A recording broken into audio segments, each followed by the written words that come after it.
This whole, oops, I got to turn it on. I had a problem a couple weeks ago. I was in Twin Falls, Idaho, and yeah, am I on now? Am I on now? Okay, that's another problem. It's on here. Okay. Oh my God. I was in Twin Falls, Idaho, and they did a sound test. How's that work in the back? More? More? Can we have more, please? How's that? Okay. Geez Louise. This is a problem. Anyway, I was in... Oh, God. And everything's disappeared. This is actually a performance art piece about the relationship between humans and technology. So, thank you very much. Good night. Anyway, I was in Twin Falls, Idaho, and we did the sound test about 20 minutes before I was supposed to go out, and then I'm just hanging out backstage, and I started getting kind of nervous, and so I go to the bathroom, and you can see where this is going, and fortunately, right before any damage was done, I realized I was still wired for sound. And then the other thing I want to mention about audio systems is I was in Syracuse, New York the other day, and and we couldn't get the audio system to work. And I don't think that you can really say that you've lived until you've seen a half dozen anarcho-primitivists try to handle an AV system. It was not pretty. Oh, I want to say one more thing too. And you're seeing already why my books are written in nonlinear fashion. That so who were the nasty sponsors? It was Nike. Who else? PGE? Enron? Oh my God. Okay, so here's the deal. I went to University of Nebraska last year, and then I was going to go back this year, but this year they couldn't get the same sponsors, so they were going to have Pepsi sponsor me. And they were going to have this big banner behind me. And I'm thinking, do I want to do this? And then at first I was thinking the only way I would do this is if I was actually going to slam Pepsi when I'm up there. And I was like, I don't know if I want to, well, it's not that I'm afraid to do that. It's like, that's not the best thing to do. And finally what I realized is I want to, what do they call this, reverse engineer? I wanted to reverse engineer the advertising. So the plan is by Nike sponsoring this, now all of you are supposed to identify, me with Nike. You think about my work and then you're supposed to think Nike, shoes, all that stuff. But here's the deal.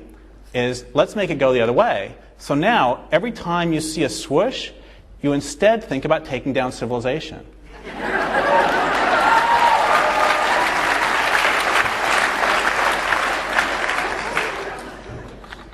This, by the way, is how I know we're not going to have a revolution. Because if people will pay for water and plastic, they will suffer any indignity.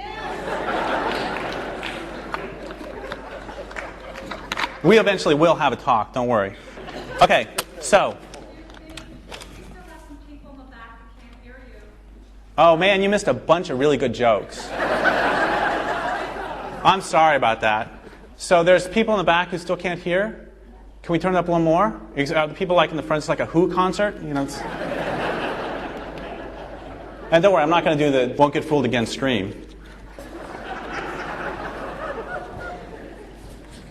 Anyway, this is actually the first place I've ever done that has a balcony, so that's kind of cool.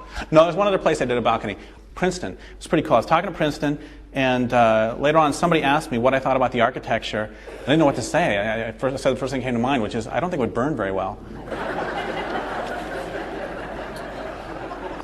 Anyway, I don't know where that came from.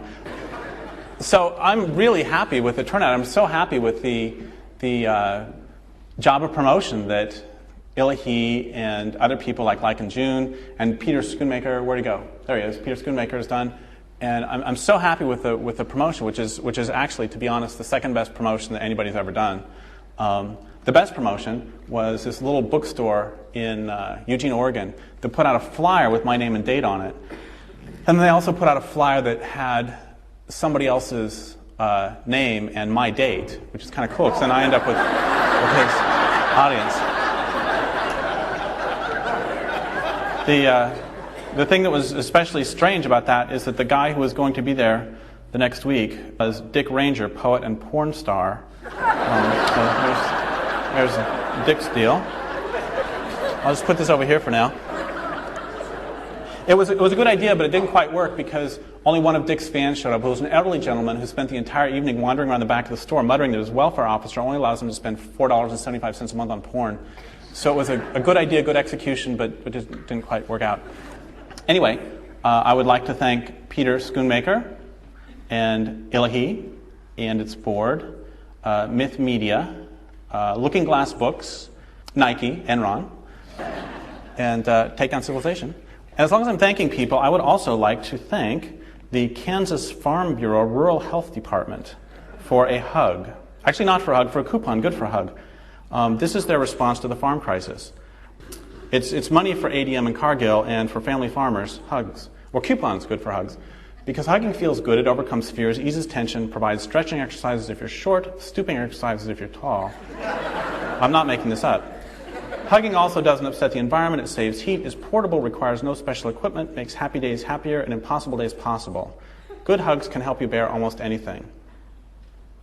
So, your family, well, you are losing the land that your great-grandparents worked, and your grandparents and your parents, and your family's gone, and you got 2 empty bottles of Jack Daniels on the floor and a shotgun across your lap, wondering whether to put it in your mouth, and it's okay, because the Kansas Farm Bureau Rural Health Department is there for you. Okay, I'm not really sure what we should do tonight. I was thinking that is I had a couple ideas. I was thinking that since we live in a democracy, that we would go ahead. That's actually my best joke of the night.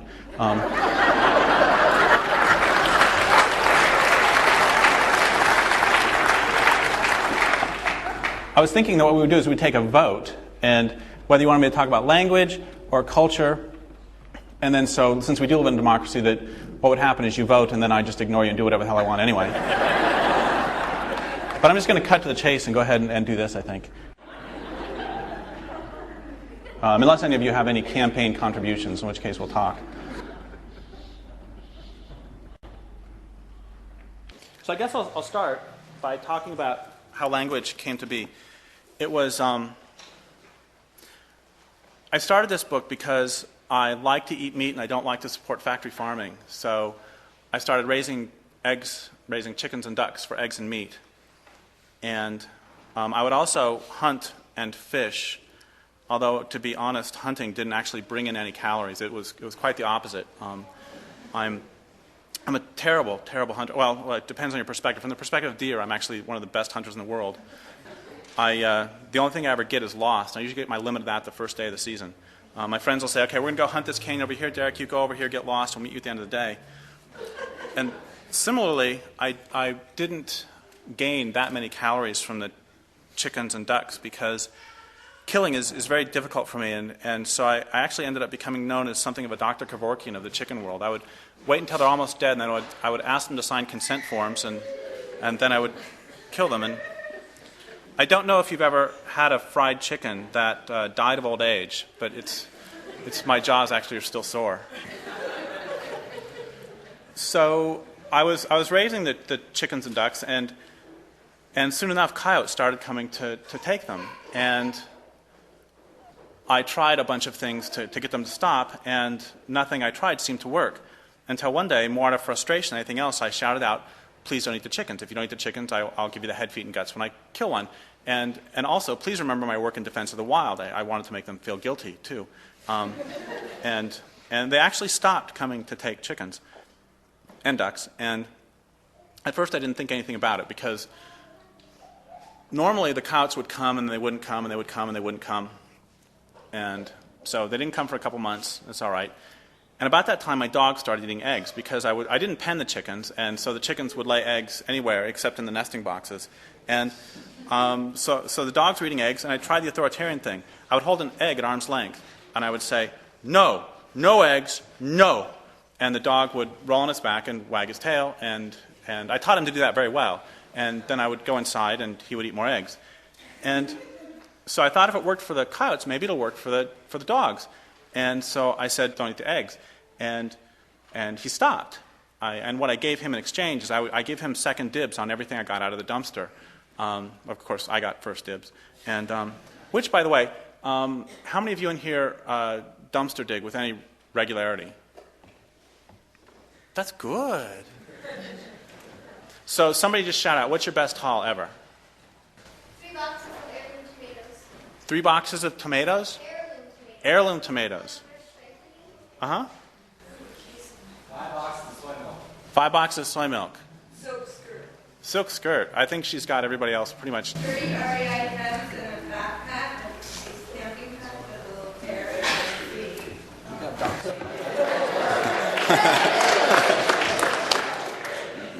Do you still want to have your hand raised? 150 pounds of organic tofu or a 50-pound brick of dried cherries.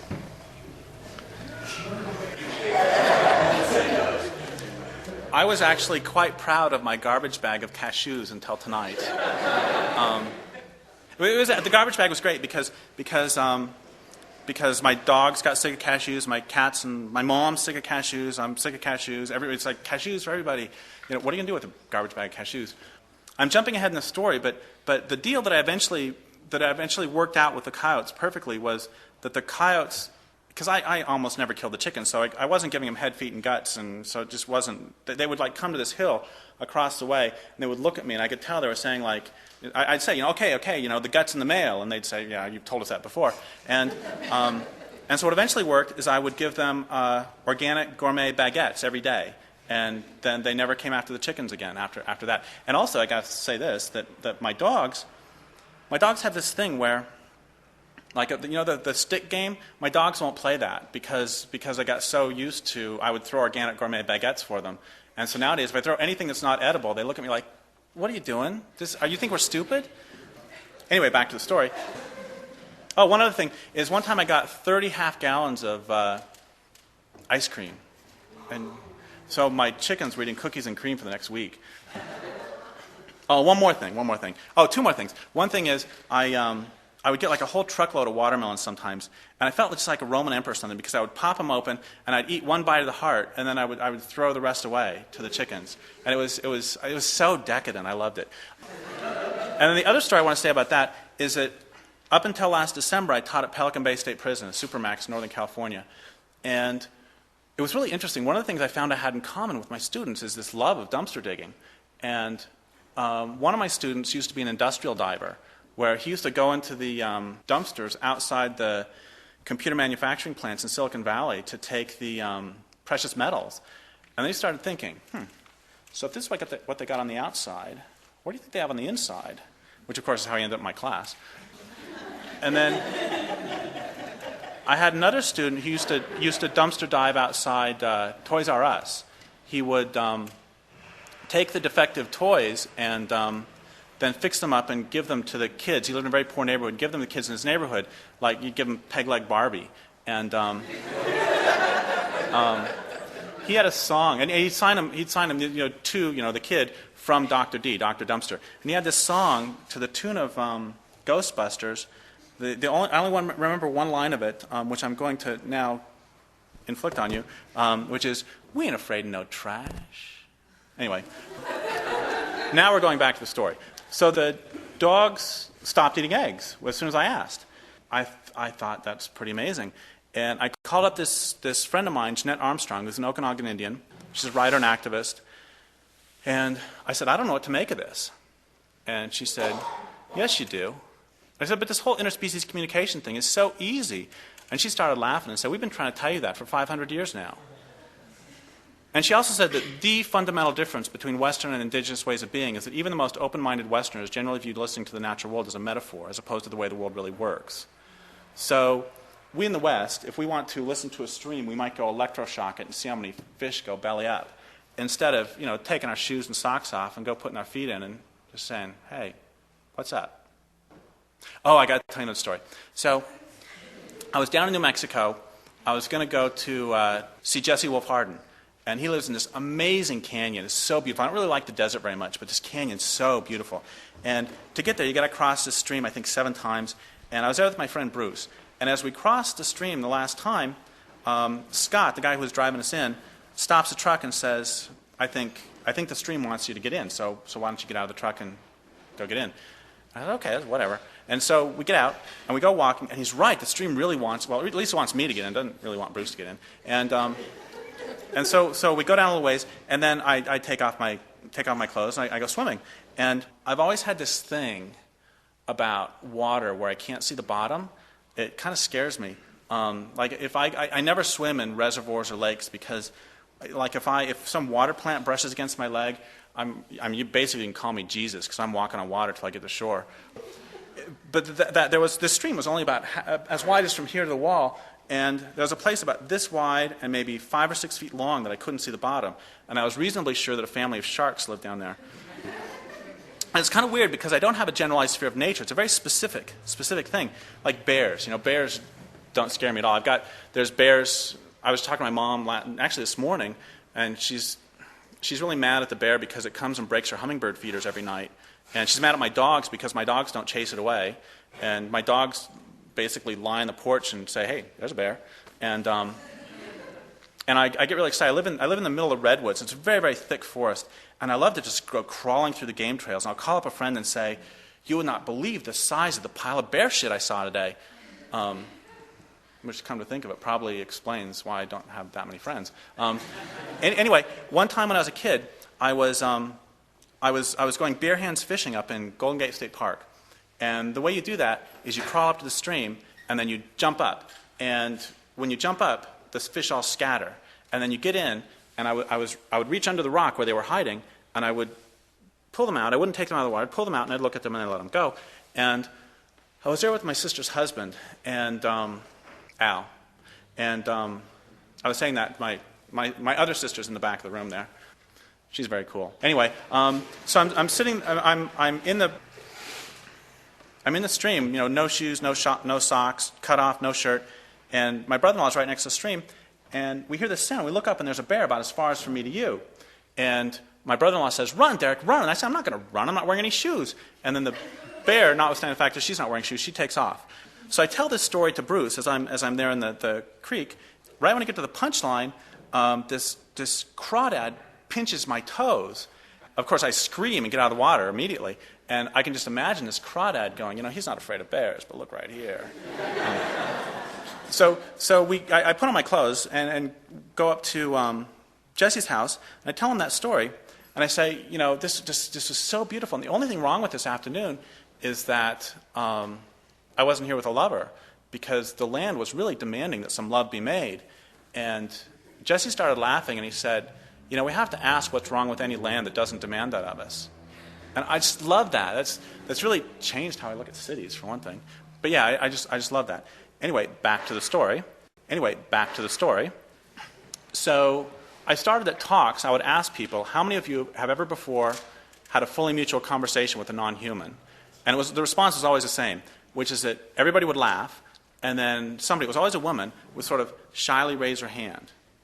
And then more and more people would raise their hands until about half the people had their hands raised.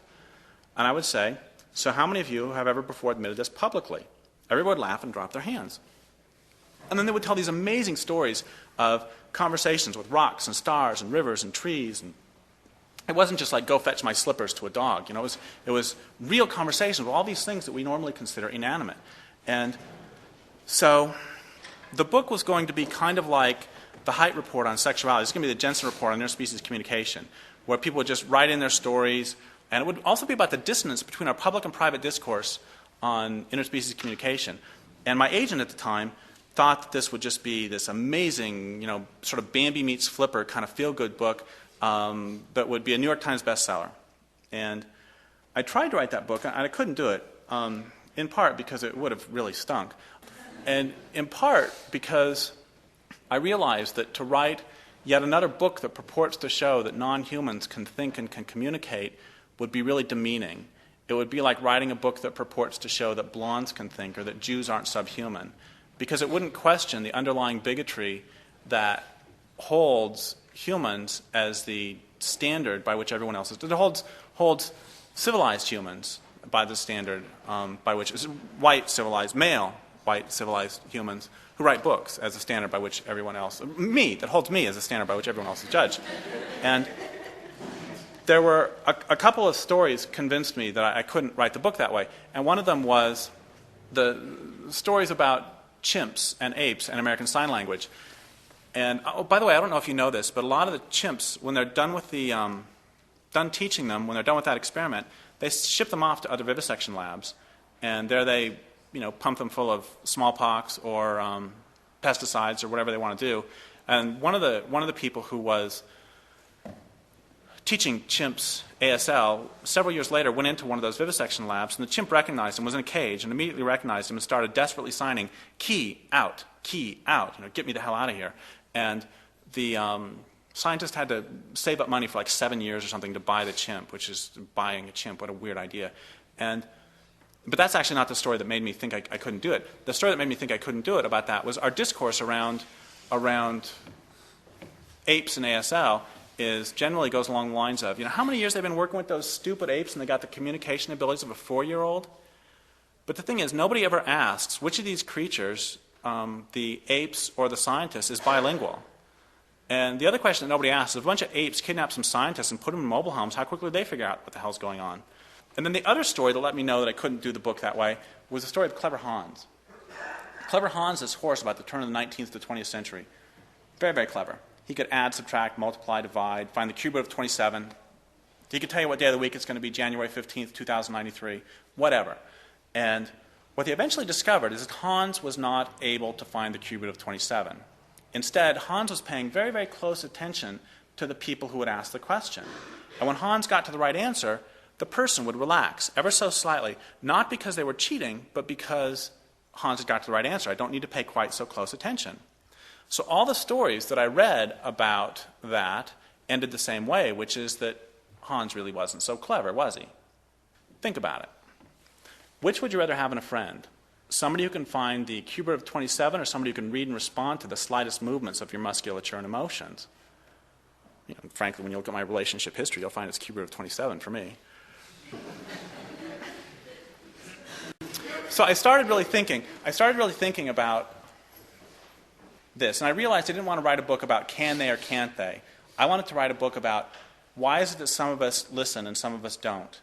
Why is it that some of us can listen and some of us can't? And then the book sort of blew open for me when I realized I really wanted to write about the ways that I really wanted to write about the fact that before you can exploit somebody, you have to silence them. At which point my former agent, was getting really sketch. I'd like to read the first few pages of this book now. There's a language older by far and deeper than words. It's the language of bodies, of body on body, wind on snow, rain on trees, wave on stone. It's the language of dream, gesture, symbol, memory. We've forgotten this language. We don't even remember that it exists. In order for us to maintain our way of living, we must tell lies to each other, and especially to ourselves. It's not necessary that the lies be particularly believable. The lies act as barriers to truth. And I don't know how it is for any of you, but whenever I write something, the first sentence is really about half the work. Once I get the first sentence, the whole rest of the book or essay or whatever it is just reeling it in. And this book really has 2 first sentences. There's a language older by far and deeper than words. So a lot of the book is about what is that language of our body? What does it feel like to be in your body? What does it smell like? What does it taste like? What is the experience of living in a world if you're in your body, in this world? And the other half of the book is about, in order to maintain our way of living, we must tell lies to each other, and especially to ourselves. And it's about the lies we tell ourselves and each other in order to stay away from our bodies, in order to keep ourselves out of our bodies. Why do we do that? What are the advantages? What are the disadvantages? How does that happen? What are the consequences? Anyway, the lies act as barriers to truth. These barriers to truth are necessary because without them, many deplorable acts would become impossibilities. Truth must at all costs be avoided. When we do allow self-evident truths to percolate past our defenses and into our consciousness, they're treated like so many hand grenades rolling across the dance floor of an improbably macabre party. We try to stay out of harm's way, afraid they'll go off, shatter our delusions, and leave us exposed to what we've done to the world and to ourselves, exposed as the hollow people we become. And so we avoid these truths, these self-evident truths. and continue the dance of world destruction. As is true for most children, when I was young I heard the world speak. Stars sang, stones had preferences, trees had bad days, toads held lively discussions, crowed over a good day's catch. Like static on a radio, schooling and other forms of socialization began to interfere with my perception of the animate world. And for a number of years I almost believed that only humans spoke. The gap between what I experienced and what I almost believed confused me deeply. It wasn't until later that I began to understand the personal, political, social, ecological, and economic implications of living in a silenced world. This silencing is central to the workings of our culture. The staunch refusal to hear the voices of those we exploit is crucial to our domination of them. Religion, science, philosophy, politics, education, psychology, medicine, literature, linguistics, art have all been pressed into service as tools to rationalize the silencing and degradation of women, children, other races, other cultures, the natural world and its members, our emotions, our consciences, our experiences, our cultural and personal histories. My own introduction to this silencing, and this is similarly true for a great percentage of children as well within many families, came at the hands and genitals of my father, who beat my mother, my brothers, and my sisters, and who raped my mother, my sister, and me. I can only speculate that because I was the youngest, my father somehow thought it best that instead of beating me, he would force me to watch and listen. I remember scenes vaguely as from a dream or a movie. My father chasing my brother Rob around and around the house. I remember my mother pulling my father into their bedroom to absorb blows that may have otherwise landed on her children. We sat stone-faced in the kitchen, captive audience to stifled groans that escaped through walls that were just too thin. The vagueness with which I recollect these formative images is the point here. Because the worst thing my father did went beyond the hitting and the raping to the denial that any of it ever occurred. Not only bodies were broken, but broken also was the bedrock connection between memory and experience, between psyche and reality. His denial made sense, not only because an admission of violence would have harmed his image as a socially respected, wealthy, and deeply religious attorney, but more simply because the man who had beat his children couldn't speak about it honestly and continue to do it. And of course, any culture that would kill the salmon, can't speak about it honestly. Any culture that would eradicate the prairie dogs. If we could talk about it, maybe we wouldn't do it. We became a family of amnesiacs. There's no place in the mind to sufficiently contain these experiences, and as there was effectively no way out, it would have served no purpose for us to consciously remember the atrocities. So we learned day after day that we couldn't trust our perceptions, and that we were better off not listening to our emotions. Daily we forgot, and if a memory pushed its way to the surface, we forgot again. There'd be a beating, followed by brief contrition, my father asking, "Why did you make me do it?" And then, nothing, save the inconvenient evidence. A broken door, urine-soaked underwear, a wooden room divider my brother repeatedly tore from the wall trying to pick up speed around the corner. Once these were fixed, there was nothing left to remember. So we forgot, and the pattern continued. So what else do we forget? Do we think about nuclear devastation, or the wisdom of producing tons of plutonium, which is lethal even in microscopic doses for well over 250,000 years? Does global warming invade our dreams? In our most serious moments, do we consider that industrial civilization has initiated the greatest mass extinction in the history of the planet? How often do we consider that our culture commits genocide against every indigenous culture it encounters? As we consume the products manufactured by our culture, are we concerned about the atrocities that make them possible? How do you live in this fucking city? I was in New York in February, and snow was falling, and I kept thinking that all these snowflakes are going, "No, please, not there."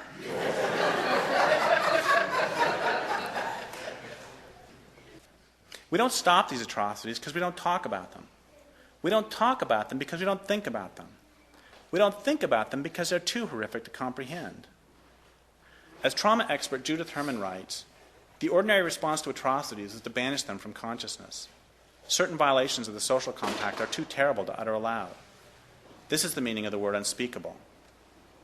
As the ecological fabric of the natural world unravels around us, perhaps it's time that we begin to speak of the unspeakable and to listen to that which we deemed unhearable. A grenade rolls across the floor. Look, it won't go away. So the way the book works is that in the background is my own journey from alienation from my body, from my memories, experiences, from other people, from non-humans, toward connection, toward ecstasy, and in the foreground is the ways various groups are silenced and the means by which they're silenced. What's the relationship between Christianity and the silencing of women? What's the relationship between science and the silencing of everything? And I have to tell you, it's so funny. I can bash anything I want. Corporations, Christianity, the government, blah, blah, blah. But as soon as I start to bash science, I can just feel the sphincters in the audience start to quiver. Anyway, or one of my favorite things is, what's the relationship between education and the silencing of the young? And what I would like to do, and if we don't want to do this, we don't have to, but what I would like to do is bash education for a few minutes. Is that all right? Okay.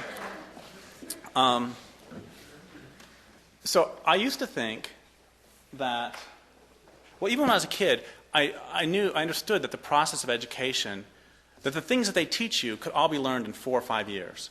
Once you learn addition, subtraction, multiplication, division, negative numbers, and decimals, what do you really learn in math until algebra in junior high? Which, by the way, I almost flunked algebra on philosophical grounds.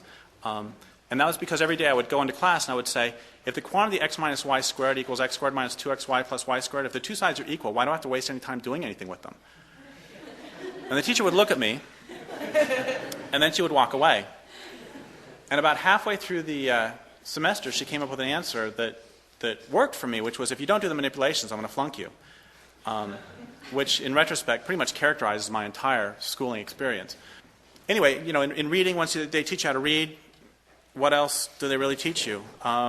In science, once they teach you that the world consists of objects to be exploited and not beings to enter into a relationship with, they really don't have to teach you anything else until they start having you cut up frogs. In history, once they teach you the basic lies, everything else is gravy. So in junior high, I became pretty convinced that the purpose of school was to break you of the habit of daydreaming, because, winning the World Series gets really old if you do it every day, every period. I sat in the back of the class just lining rockets over the left field fence. Bottom of the ninth, 2 down, runners on first and second, counts 0-2, Goose Gossage hangs a slider, bam! That took about 15 seconds. Bottom of the ninth, 2 down. 10th grade was, I hit turnaround fadeaways at the buzzer to win the NBA championship. You may actually have heard of me. 11th grade was fingertip catches in the end zone to win the Super Bowl. I never did sink quite as low as hockey. I forgot where I was a couple years ago and told that joke in Wisconsin. I was at a Buddhist center, and I don't think, once again, that one can say one has lived until one has been chased down the street by a bunch of Buddhist pacifists wielding hockey sticks. Anyway, in 12th grade, I pretty much cut right to the chase and started daydreaming about putting plastic explosives under the teacher's desk, as well as the desk of anybody who asked questions with less than 2 minutes left in class, which is the unforgivable sin. But I realized that the real purpose of school, the reason that school takes so long, is that children don't give up their wills easily. And it takes that long to sufficiently break their will to prepare them for lives of painful employment. And less time wouldn't do it. In fact, those who are especially slow go to college. And for the exceedingly obstinate child, there's graduate school. Oh, and I have to say also that, people talk about technology in the classroom, and that's all bullshit. It's nonsense. The most important piece of technology in any classroom is a secondhand, because the purpose is to teach all the students the same prayer, which is, please God, make that thing move faster. I'm not saying by all of this, I need to be really clear, I'm not bashing education, which is a wonderful word. Education comes from the Latin root educere, which means to lead forth or draw out. And it was originally a Greek midwife's term meaning to be present at the birth of. And I love that. And I would contrast that with the root seducere, which is the root of seduction, which means to lead astray. So, by the way, here's a little social life hint. Next time you meet somebody of your preferred gender, what you do is you go up and you say, "Hi, I would like to educere you." And if they speak Latin, you're in. And if they don't, then of course they're going to say, "Get away from me, you perv." But I've always thought that the departments of education should be called the departments of seduction, because that's what they do, is they lead us astray. They lead us away from ourselves. And of course, calling them that would lead to all sorts of other problems you probably don't want to get into. Or the Department of Education should be called the Department of Inculcation, which comes from the root inculcare, which means to stamp in with the heel. And I also need to be really clear that I'm not saying by all of this that Mrs. Williams, my first grade teacher, was trying to murder the creative spark of all of her tiny charges. Frankly, she left that for Mrs. Heffley in 5th grade. The problem is deeper and more transparent. It's part of the processes themselves. I've heard it said that unquestioned assumptions are the real authorities of any culture. And a fundamental rule of propaganda is to slide your premises by people. If you can slide your premises by, you've got them. So, for example, some talking head says, how can we make the economy grow? Okay, assumption 1, we want the economy to grow. Assumption 2, we want the economy to exist. Assumption 3, who the hell's we? Anyway, back to school. Grades. What are grades? Grades are an explicit acknowledgement that what you're doing is not sufficiently rewarding for you to do it on your own. It's a stick to beat you into doing something you don't want to do. Did anybody ever give you a grade for learning how to fish, for learning how to ride a bike, for learning how to play basketball, for learning how to ride a horse, for learning how to kiss? I'm sorry, dear, you get a C-. And you get an F, which means you repeat the class. I like that. Other assumptions. There's this presumption that, school teaches us that correct answers to specific questions exist, which is a huge presumption, and that these answers are known to authority figures and can be found in books. Big deal. That's a big, big deal. Tests generally discourage communal problem solving, which is often called cheating. Thank you for that sort of rumble. That was kind of nice. That's my favorite joke in the whole talk, and my friends don't even laugh at it. I tell this joke all over the country, and everybody just stares at me. And so thank you. That rumble was nice. It made me feel good right here. What's another presumption? Oh, how many of you are actually in school? I'm sorry. I have some good news and bad news for you, by the way. The good news is that things get better. I remember at my high school graduation, the valedictorian, one of the things she said was that we would look back on these days as the best of our lives. And I remember thinking, well, the first thing I thought was, boom, there goes the stage into 1,000 pieces. And then after that, I thought, oh my God, if that's true, I should just go ahead and kill myself right now. So, high school sucked, but you knew that. College really stunk, but you know that too. The 20s are really awful. This is the good news, by the way. And then the 30s are good, and I'm 42, and the 40s so far are just great. So it's like, thank you very much, Derrick. You've just condemned us to 10 more years of hell. And the reason the 20s stunk, at least for me, was because I was vomiting up the effects of my schooling, and I was learning how to think for myself. And it took me until my 30s to actually start to learn how to think. Anyway, so that's the good news. Things get better. The bad news is, you know those dreams you have where it's the last week of school, and you have a final tomorrow, you have never been to the class, you don't know what class it is, and you don't have any idea where it is? You're going to be having those dreams for the next 30 years. Have a nice life.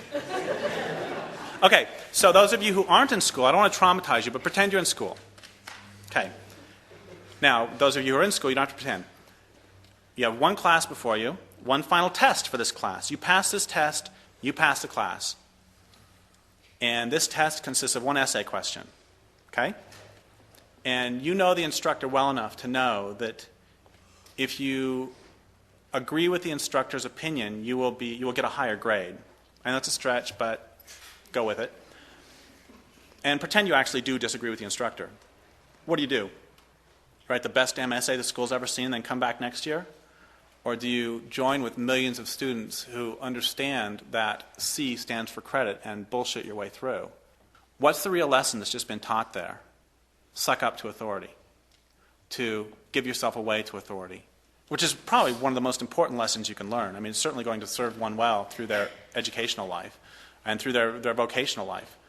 So I think what I'd like to do, I'd like to talk for a few more minutes about language. I'd like to talk about a couple more assumptions that we have and address them.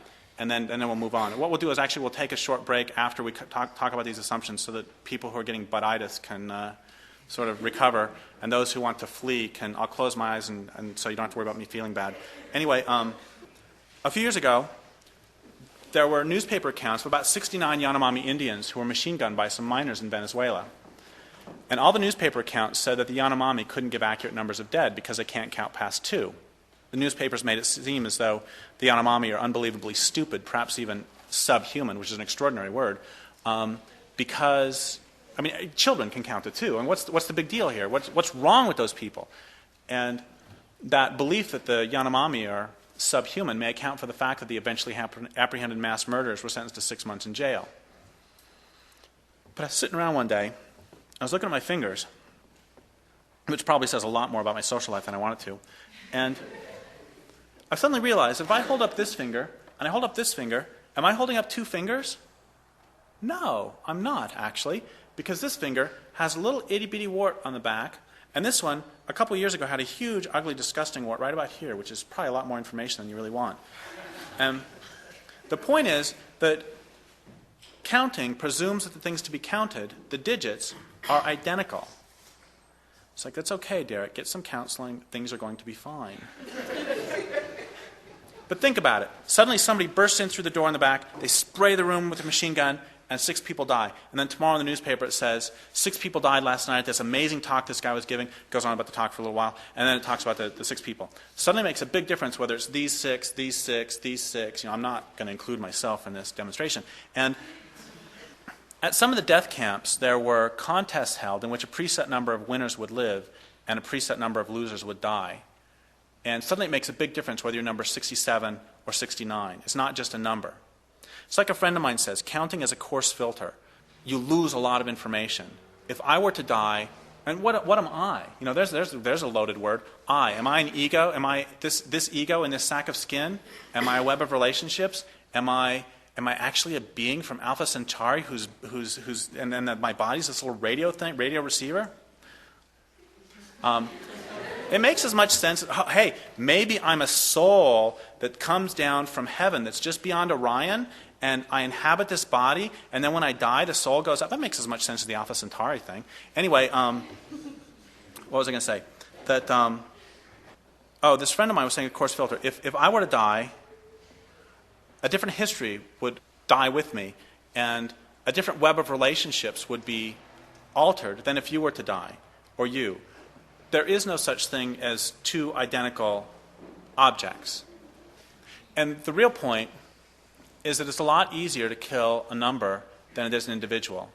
And that's true whether we're talking about millions of board feet of timber, tons of fish, or boxcars of winter mention. And the real point is if something as simple as 1, 2, 3 carries with it presumptions of identity, of relationship, how about something like an entire economic system that's built on 1, 2, 3? What about an entire scientific system? What are the assumptions that undergird both of those systems? And the real point is that I never learned that in school. I mean, when I went in 9th grade, when I talked to the algebra teacher and said I couldn't do the manipulation, she should have said, damn straight, you shouldn't do them because they're genocidal and ecocidal. No way, don't do them, I'm with you, bro, power. But she didn't say that. Okay, the other assumption I want to talk about is we assume, first off, that natural selection exists. Maybe. Okay, second, we assume that natural selection has a point. We assume that the point of natural selection is humans. In fact, civilized humans. That all these millions and billions of years of evolution have taken place so that we can watch television. And, okay, so we're going to stop that little train for a second. We're going to jump tracks. And I'm going to say that my life was ruined by rock and roll. I was actually a good little capitalist until about 8th grade. And, okay, we're going to jump tracks again and say, I've had this habit of asking people if they like their jobs, and about 90% say no. And what does it mean when the vast majority of the people spend the vast majority of their waking hours doing things they don't want to do? What does that mean? Okay, jump tracks again. And when I was in college, and my first degree, by the way, was a BS in mineral engineering physics with an emphasis in BS. And when I was in college, I worked at the National Oceanic and Atmospheric Administration in Boulder. And I hated that job, and every day I would get up and I would go to this job I hated, and I would see my dogs lying asleep on the lawn. And then I would come home from this job that I hated, and I would see the dogs were lying asleep on the lawn. And I started thinking about the point of evolution. And I realized the point of evolution is probably collies. Anyway, so pretty much the turning point in my life was when, and this is totally going to date me, was when I heard the Bachman-Turner Overdrive song, Taking Care of Business. And yes, I listened to it on an 8-track. And here's how it goes. You get up every morning from your alarm clock's warning, take the 8:15 to the city. There's a whistle up above, and people pushing, people shoving, all the girls trying to look pretty. Well, if your train's on time, you can get to work by 9, start your slaving job, and get your pay. Well, if you ever get annoyed, look at me, I'm self-employed. I love to work at nothing all day. I've been taking care of business. Which sounded really good to my 8th grade ears. It was all downhill since then. And so one day I was at NOAA. It was a beautiful summer day. It was June day, and I mean, you know how it is here in June with the thunderheads. And I was looking out through the window and seeing, it was a little itty-bitty window, so I see one little itty-bitty thunderhead. I saw a thunder cheek or something. And it's 2 o'clock, and the second hand is going tick, tick. And I go ahead, I work until 5, and I look back at the clock, and I see it's 10 after 2. I can't do this. It's killing me. It's just killing me. And I say, I wish it was 5 o'clock. And I was like, oh my God, what did I just do? I just wished away the only thing I have. I wished away my time. And I realized I was looking at my fingers, staring at them. I got this thing about looking at my fingers. And I suddenly realized that selling fingers is no different than selling hours. You've got more hours than fingers, we hope. And you can't see your hours, but you've only got a finite number. When they're gone for good. And any time you spend doing one thing, you can't do another. And would I wish away my life until I was 65 and I retired, and then the next day I got hit by a truck? Would I? This time that I was spending in there, I could be doing something else. It's like this time you're spending here. I mean, you could all be out making love. What the hell's wrong with you? Anyway, this notion of, my fingers are like hours, or my hours are like fingers. It's silly. Nobody would go, here, Mr. Boss, you can have my pinky for, I don't use it very much, so you can have it for $6.50. And I use this one more often, and it's a bigger one, so you can have this one for $8. Here you go, you can have my ring finger, Mr. Boss, for $8. I tell you what, boss, you can have this one for free.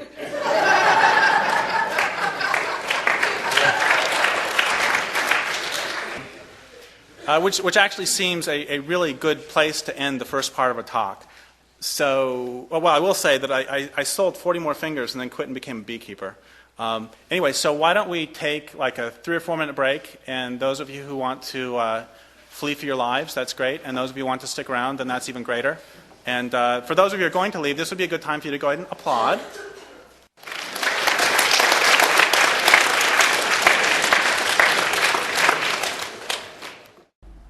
So as a long-time grassroots environmental activist, and as a creature living in the thrashing endgame of civilization, I am intimately acquainted with the landscape of loss, and have grown accustomed to carrying the daily weight of despair. I've walked clear cuts that wrap around mountains and drop into valleys and climb ridges to fragment watershed after watershed. And I've sat silent near empty streams that 2 generations ago were lashed into whiteness by uncountable salmon coming home to spawn and die. A few years ago I began to feel pretty apocalyptic, but I didn't want to use that word, in part because of those cartoons I've seen of crazy penitents carrying the end is near signs, and in part because of the power of the word itself, apocalypse. I didn't want to use it lightly. And then a friend and fellow activist said to me, so Derrick, what's it going to take for you to finally use that word? Will it take the death of runs of salmon so large that horses were afraid to get into the water, so large that people were afraid to put their boats into the water for fear they'd capsize, so large they would keep people awake at night with the flapping of their tails against the water? Maybe it'll take the death of flocks of passenger pigeons so large they darken the sky for days at a time. Flocks of Eskimo curlews just as large. Maybe it'll take the pushing of polar bears, which came all the way down to Maine. Maybe it'll take pushing them up to the Arctic Circle.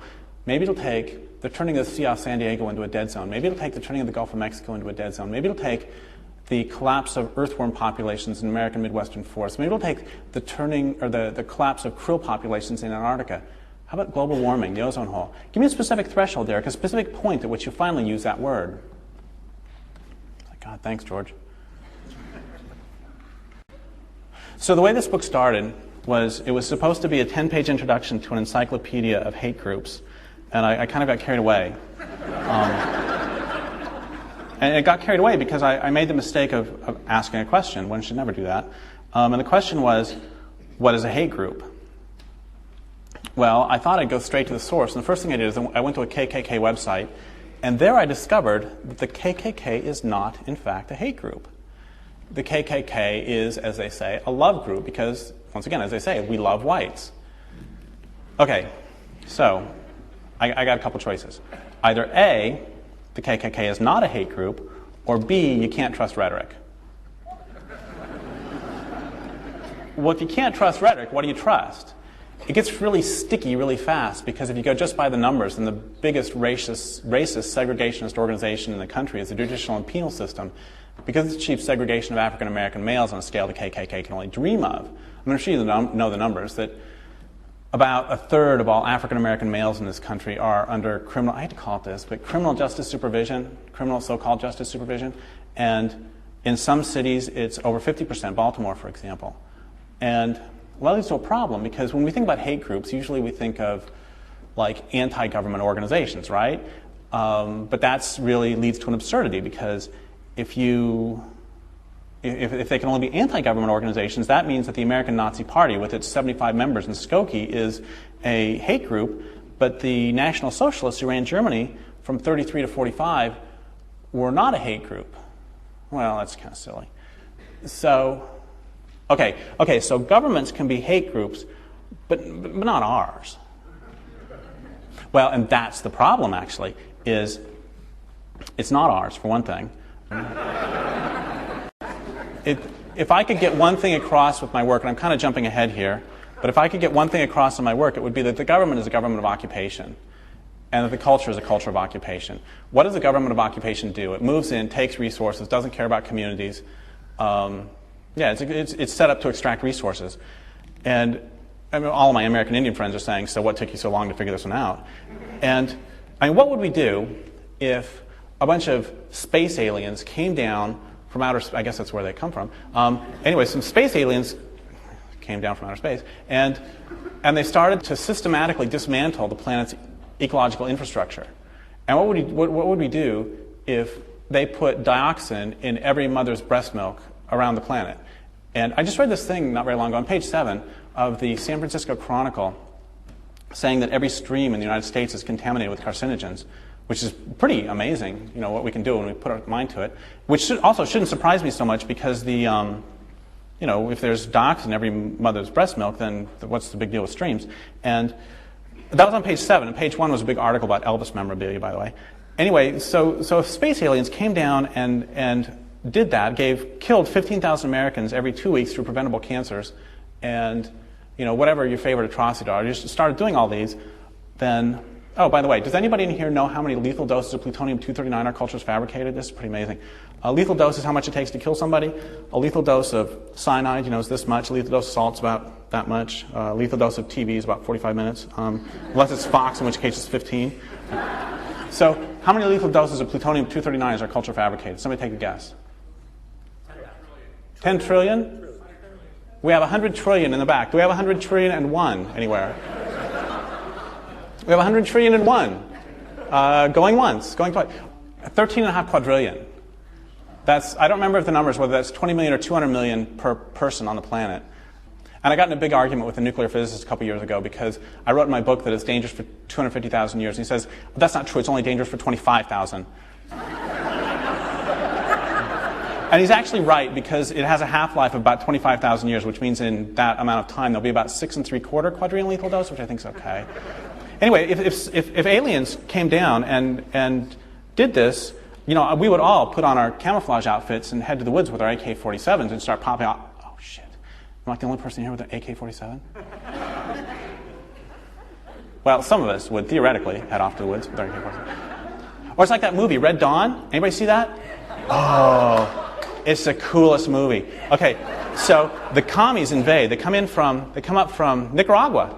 The Cubans and Nicaraguans invade through Mexico. I believe they fly in, and of course not on United, and never get here. And the teenagers in Colorado, a bunch of jocks and cheerleaders, stop them. They head to the woods with their AK-47s. I think we should make that our theme movie for the movement. Except whenever they talk about the commies, we should talk about the capitalists, and then just make it DC instead of Nicaragua, and everybody's cool. Anyway, the point is, I want to read you something. This is from my new book, which is about how to take down civilization, and I wrote this a couple weeks ago, and I'm really, really pleased with it. If Nazis or other fascists took over North America,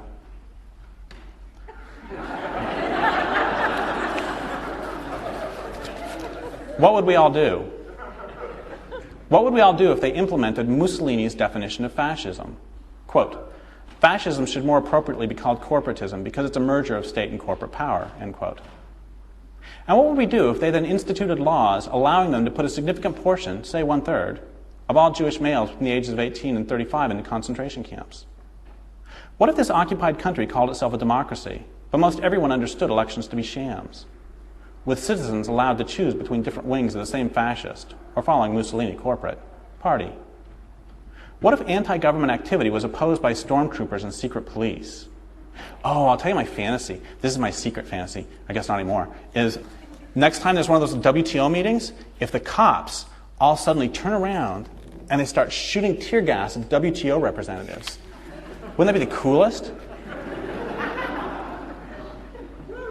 Because the cops, it's really weird, because the cops actually have way more in common with us than they do with those in power.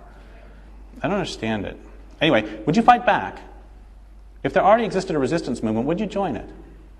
Substitute the word African American for Jewish and ask yourself the same questions.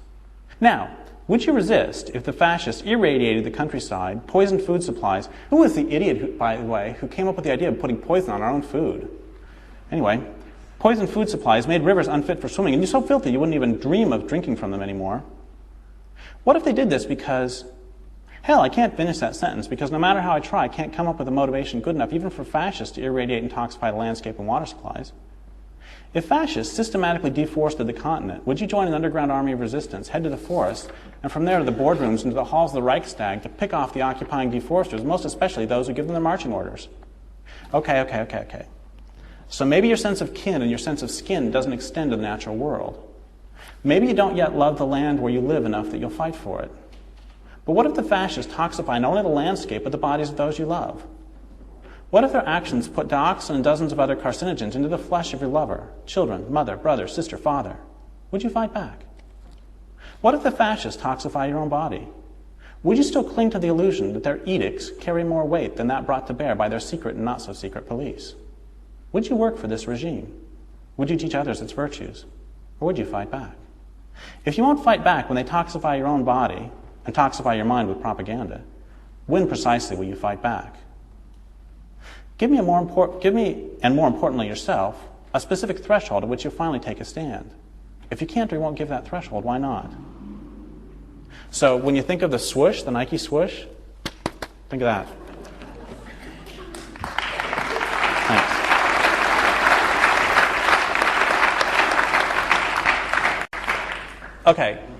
Okay. So government can be a hate group. Okay. But I'm still confused.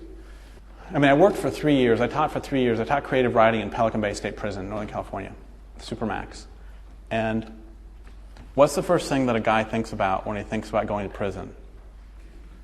Rape. It's I've seen jokes about it on sitcoms. I've seen jokes about it on advertisements. It's, I think, federal law that there has to be a rape scene in every movie, prison movie, since Cool Hand Luke. I saw American History X, and afterwards I went to the prison the next day and I was talking to my students about it, and they said, wait, let me guess. There's a rape scene in a shower. I was like, yep, you got it. There's something very interesting about the rate at which men are raped in prison, which is that it's lower than the rate at which women are raped in the culture at large. But when it happens to a man, it's noticeable at the very least. When it happens to a woman, in many states, if they're married, it's not even a crime. So I was getting more and more confused about that. And I did a keyword search on Alta Vista for the word rape. And the single most common type of site that I found was not rape crisis hotlines, was not scholarly analyses, wasn't prison or police reports. It was porn. And I went to some of the sites, and there were tens of thousands of pictures of women bound and gagged with captions like, make these young sluts do whatever you want, or nasty little breeders. And it hit me immediately that if you had tens of thousands of pictures of black men bound and gagged with a caption, make these young bucks do whatever you want, or tens of thousands of white CEOs bound and gagged, as pleasant as that idea may be, with captions like nasty little breeders, the hate watch organizations would be all over it just like that. But somehow this flies under the radar. And so I was really confused. And I looked up I think it was 1992 hate crime legislation, and I was even more confused. So I called the FBI. I called them, and I talked to a woman there, and I said, so if a man rapes a woman because she's African American, that can be a hate crime. Yes. If a man rapes a woman because she's dating another woman, that can be a hate crime. Yes. If a man rapes a woman because she's a woman, that's not a hate crime. She said, correct. I said, please help me understand this one. And she said, well, in the first two cases, the rape is an attempt to harm the person, and in the last case, it's just an attempt to have sex. I said, I got to get off the phone right now. And so I went back to the hate crime legislation, and I called back the next day, again, and I said, okay, I was talking to a guy this time. I said, I got a different question. According to hate crime legislation, if a white man beats a black man because he's black, that can be a hate crime. Yes. If a white man enslaves a black man because of his race, that's not a hate crime. He said, that's correct. I said, please help me understand this. And he said, well, in the former case, it's an attempt to hurt them. In the latter case, it's economics. And I said, well, thank you for being honest, at least. And I said, I got to go. And I did what I do when I get confused, which is I scurried to the library, and I figured that I'm getting more and more confused. I mean, what is this?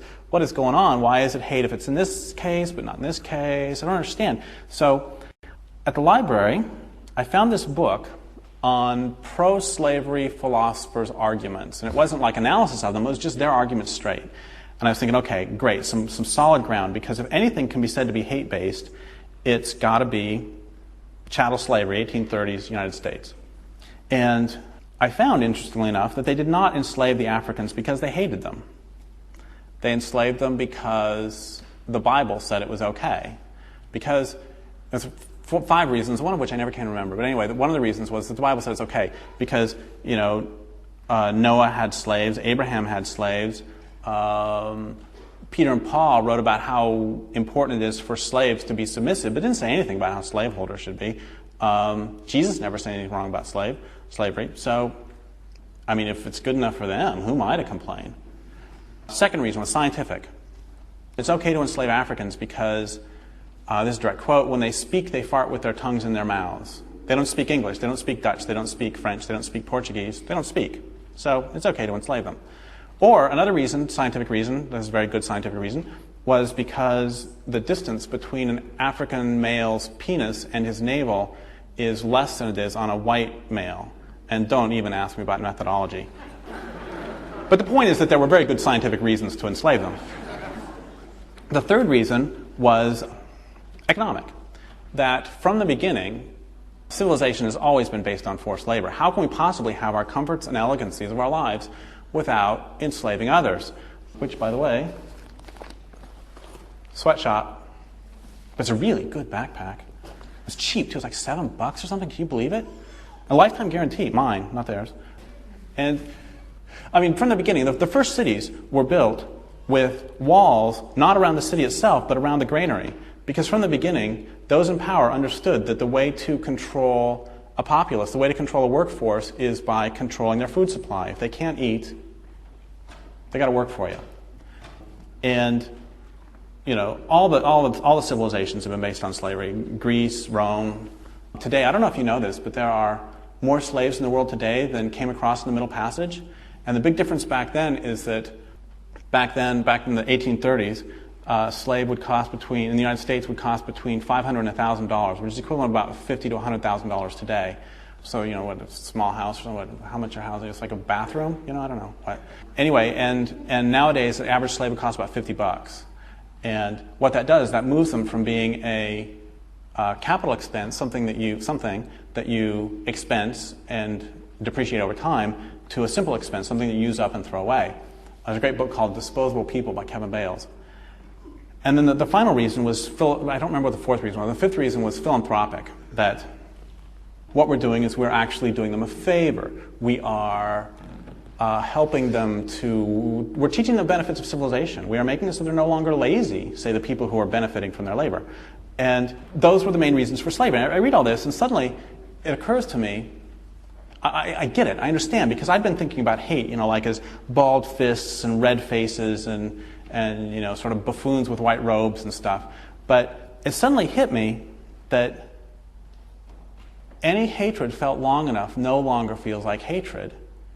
It feels like economics. It feels like religion. It feels like science. It feels like the erotic. It feels like the way things are. That ask a fish, you know, what does water look like? It's going to say, I don't know. I mean, what does the air look like? Well, I guess in some cities you can tell. So that was a huge breakthrough for me, and then I could continue with the book, and I get to maybe page 60 or 70. I start hearing voices, and the voices are saying, Ham and Noah, Ham and Noah. And since I'm no longer in therapy, I decided I better write about it. And I don't know what this means, but I start telling the story. And the story, for those of you who may not remember, is Noah, the guy with the boat. He got drunk one night and passed out naked in his tent. And his son, Ham, came in and saw him naked and passed out. And he went out and told his brothers.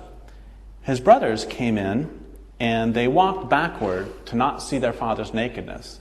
And they covered him with a garment perfectly, which suggests to me they'd done this before.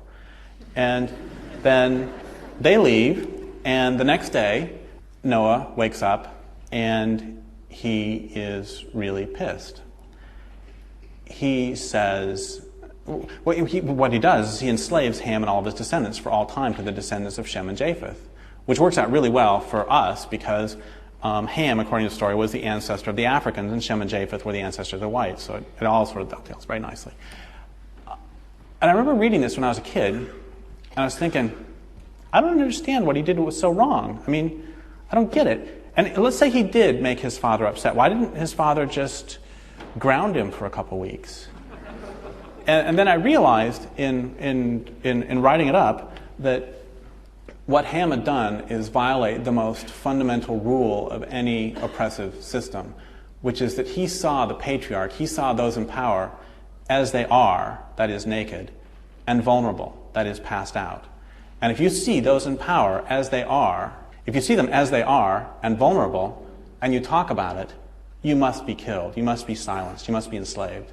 And this ties back to something that the psychiatrist Artie Lang came up with, the 3 rules of a dysfunctional family, which are also the 3 rules of a dysfunctional culture. Rule A is don't. Rule A1 is rule A does not exist. Rule A2 is never discuss the existence or non-existence of rules A, A1, or A2. And my own childhood, my father's extremely violent. My brother has epilepsy from blows to the head. He broke my sister's arm. He raped my mother, my sister, and me. And so within my family, we could talk about anything we wanted in the entire world except for the violence that wasn't happening. And then, of course, we also couldn't talk about the fact that we couldn't talk about the violence wasn't happening. And then, in addition, we couldn't talk about the fact that we couldn't talk about the fact that we couldn't talk about the violence wasn't happening. And then we also couldn't talk about the fact that we couldn't talk about the fact that we couldn't talk about the fact that we couldn't talk about the violence wasn't happening. And there's one more thing, which is we couldn't talk about the fact that we couldn't talk about the fact that we couldn't talk about the fact that we couldn't talk about the fact that we couldn't talk about the violence wasn't happening. Because if we could have talked about the fact that we couldn't talk about the fact that we couldn't talk about the fact that we couldn't talk about the fact that we couldn't talk about the violence that wasn't happening, there would have been violence happening for us not to be talking about. Is that clear? Oh, and also we couldn't talk about anything important. And the way this plays out on a larger social scale is that we can talk for years about whether the president did or didn't get a blowjob, but we can't talk about the corporations that are killing the planet. We can talk about, oh, this is great, San Francisco Chronicle. It's the same with every stinking paper. Anyway, the San Francisco Chronicle, page 3, article saying that humans are causing the greatest mass extinction in the history of the planet. Of course, what they really meant was industrialized humans, but they're the only ones who matter. So humans are causing the greatest mass extinction in the history of the planet. The pull quote is something to the effect of, basically, as the natural world collapses around us, we'll have an increasingly difficult time maintaining our lifestyle. And that was page 3. Page 2 was Miss Chloe accused of fraud. Page 1, the headline for the day was Canadian figure skaters have their gold reinstated, and then the very, very top one was something about Britney Spears. I mean, so our discourse rapidly becomes just so strange.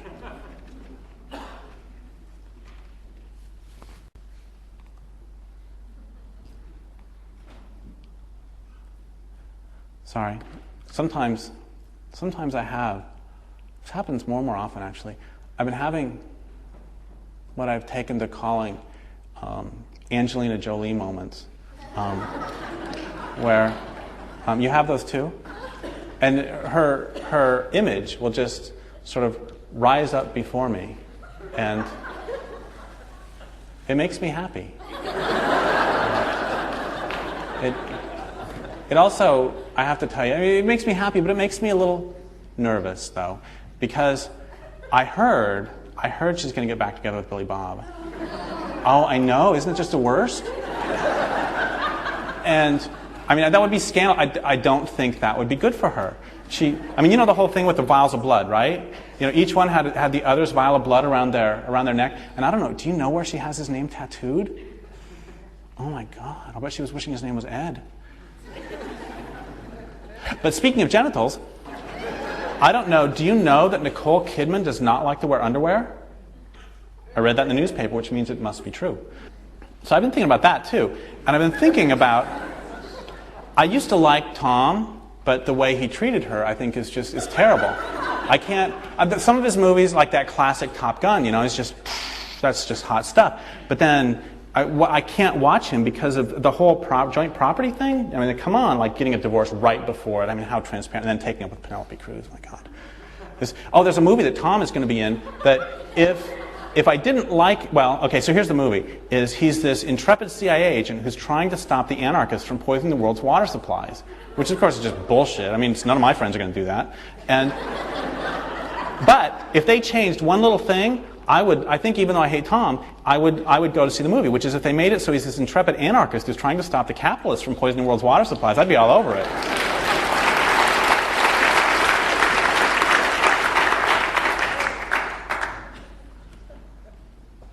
Does anybody know what's the indigenous name for this place, by the way?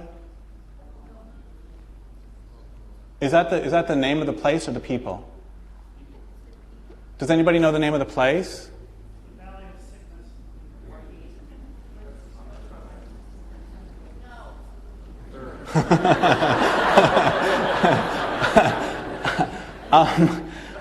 Okay, so here's the deal. I think it's really weird that I know what is on Angelina Jolie's genitals and what is not on Nicole Kidman's, not from personal experience. But it took me 2 years of living where I do to find out that there was a massacre of about 250 Indians at a place called Nantucket. Another year to find out that there was another massacre at a place called Atchillet. Another massacre at a place called Lake Earl. And it's like, I know these things that are so far away that have nothing to do... I think I can reasonably say that it's never going to matter to me whether Nicole Kidman wears underwear. And I know these things, but I can't name 10 species of plants and animals who live within 50 yards of my home who've been damaged by civilization, been harmed by civilization. And I can't name 10 species of edible plants that live within 100 yards of my home. I mean, I think, okay, miner's lettuce, I think that's a pretty safe one. Skunk cabbage, I think works. And then I've been thinking, what are those red mushrooms with the little white dots? I'm thinking I might try those this winter. But the problem isn't just this R.D. Laing stuff. It's not just our discourse. It goes deeper than that. Because I keep wondering, why is it that there's 40,000 people show up to baseball? I love baseball, except the designated hitter rule. And why is it that 40,000 people will show up every night to see the Detroit Tigers, for crying out loud? And you get some rally to save the salmon. It's the same 15 people that you see every time you do this. I don't understand this. It doesn't make any sense to me. And okay, so here's another part of it, is that this guy Lester Laborsky in the 1960s did this experiment where he attached electrodes to people's eyeballs, and he would track where they would look, which makes me think maybe he was like John Ashcroft's uncle or something. And what he did is he would take photographs, or he would show them photographs, and what he found is that the photograph contained something that the person found morally objectionable or that threatened their worldview. Their eyes would never once track to it, not even once. Which means that they would see it out of the corners of their eyes and know where not to look. It's really, really amazing. They would simply not look there. It's like one of the photographs in the background was a man reading a newspaper, and in the foreground was a silhouette of a woman's breast. And the people who found nudity morally objectionable, their eyes never once tracked to the breast. And when they were asked later, was there a breast in the photograph? They would say no. And they weren't lying. They never saw it. Which, by the way, I told that story to my students at the prison, and they all said, wait a second, they don't look at the breast. What the hell are they talking about? I don't think they got the point of the story. And so it's like I got this friend who about a year ago was saying, God, I just wish I could sit down with George Bush. I wish I could shake him, which I like that part, and I could say to him, so there's so much you could do to stop deforestation. There's so much you could do to stop militarism. Yeah, right. There's so much you could do to slow down global warming. And I said, I can tell you exactly what he would say, which is he would say to you, I have no idea what you're talking about. Which, George Bush, multiple reasons for that. Oh, here's an example. A few years ago, the head DEA guy in Colombia was arrested because, his wife was arrested because she was smuggling drugs in the United States. And the story they told was that she was doing lines of cocaine in front of him, and he would pass through the room and never see it. Okay, so maybe they made up this story so that he would stay out of prison. But maybe it would have been so threatening to his perception of their marriage that he simply couldn't see what was happening in front of his eyes. And I don't know if I'm the only person in this room who's ever been in a really shitty relationship, but okay, there's like 15 of us who've been. The rest of you will have to take this on faith. There's no evidence whatsoever that she's the single most selfish person on the entire planet. The evidence simply wasn't there. And any of my friends who would attempt to point this out to me, I would say, why are you trying to ruin my perfect relationship? And then when the thing's over, it's like, oh my God, what did I not see? How did I not see it? So we all do, so there's 15 of us who do this all the time. And it's the same thing on the larger scale, that we can, have all these discussions about the destruction of the planet and not give them weight. We are, after all, talking about the systematic dismantling of the ecological infrastructure of the planet.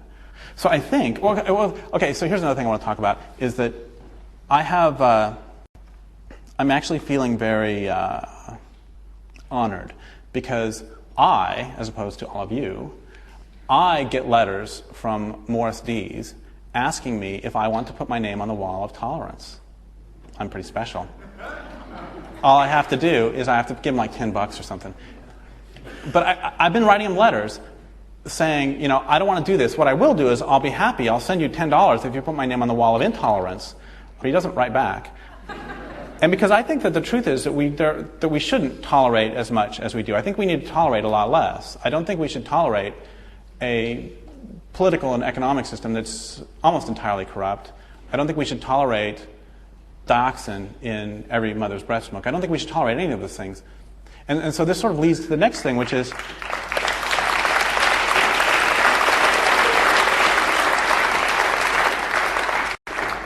I'm writing about hate in here, And I come to realize pretty quickly that I don't have a problem with hate. I think hate's a fine and righteous thing.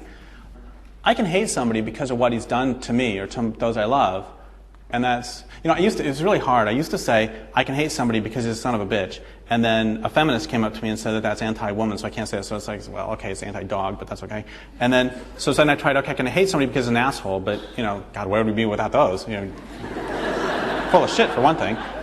And, can't hate somebody because he's a prick, because that's anti-body. I mean, they're kind of good things, too. And so finally, he's a capitalist. I can hate him because he's a capitalist. How's that? It's a joke. It's a joke, Mr. Ashcroft. Oh, so I can hate somebody because of what he has done to me, and that's one thing. That's just an emotion. But if I hate someone because she's an African-American lesbian, I'm not even doing her the honor of hating her personally.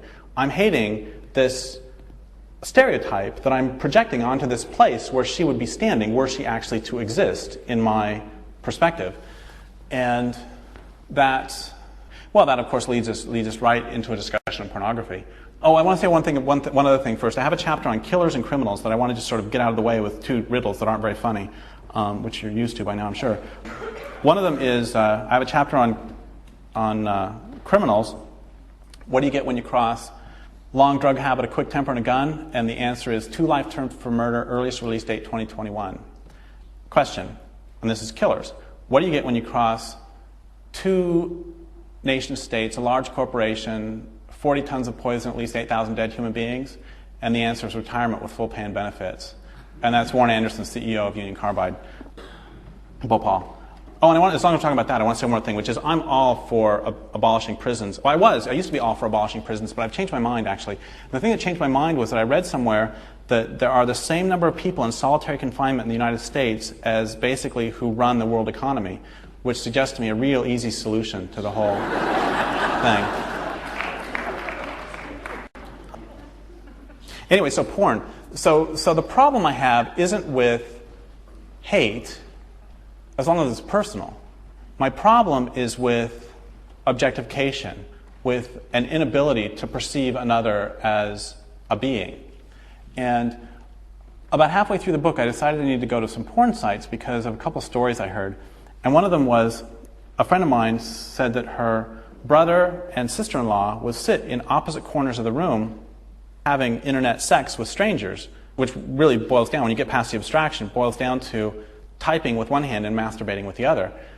I was thinking about this, and I'm thinking, okay, let's just drop relationality out of this entirely and just think about straight sort of physicality. Okay, so we have typing with one hand and masturbating with the other, and we have a willing partner of your preferred gender. I got to think about this. And then the other story was similar. This woman said to me that her boyfriend would leave their bed, and he would go to his office in their home to work, or so she thought, until one day she followed him and she saw that he was looking at pornography. And she said, the woman looked a lot like me, but I couldn't compete with her because she was silent. And so I was thinking the same thing. Okay, woman in bed, picture that looks a lot like a woman on a computer. You got me. I got to flip a coin on this one. So I'm wondering, what's the attraction? And I started going to some websites, and I'll tell you the part of them that most amazed me, the part of each website, was the counter. Have you seen, or do you have any friends, wink wink, who've seen the counters? It's like tens of thousands, or not tens of thousands, like 10 million hits some of those things have. 10 million hits. It's like, oh my God, there's so many. I mean, I got this website on the internet, it's non-pornographic. That's the problem. That has, and when I wrote the book, it had like 4,000 hits, of which only about 2,000 were mine. And it's like, who's going to these things? I read the other day, or no, I didn't read. A friend of mine who works for Cisco, it's a big tech company evidently.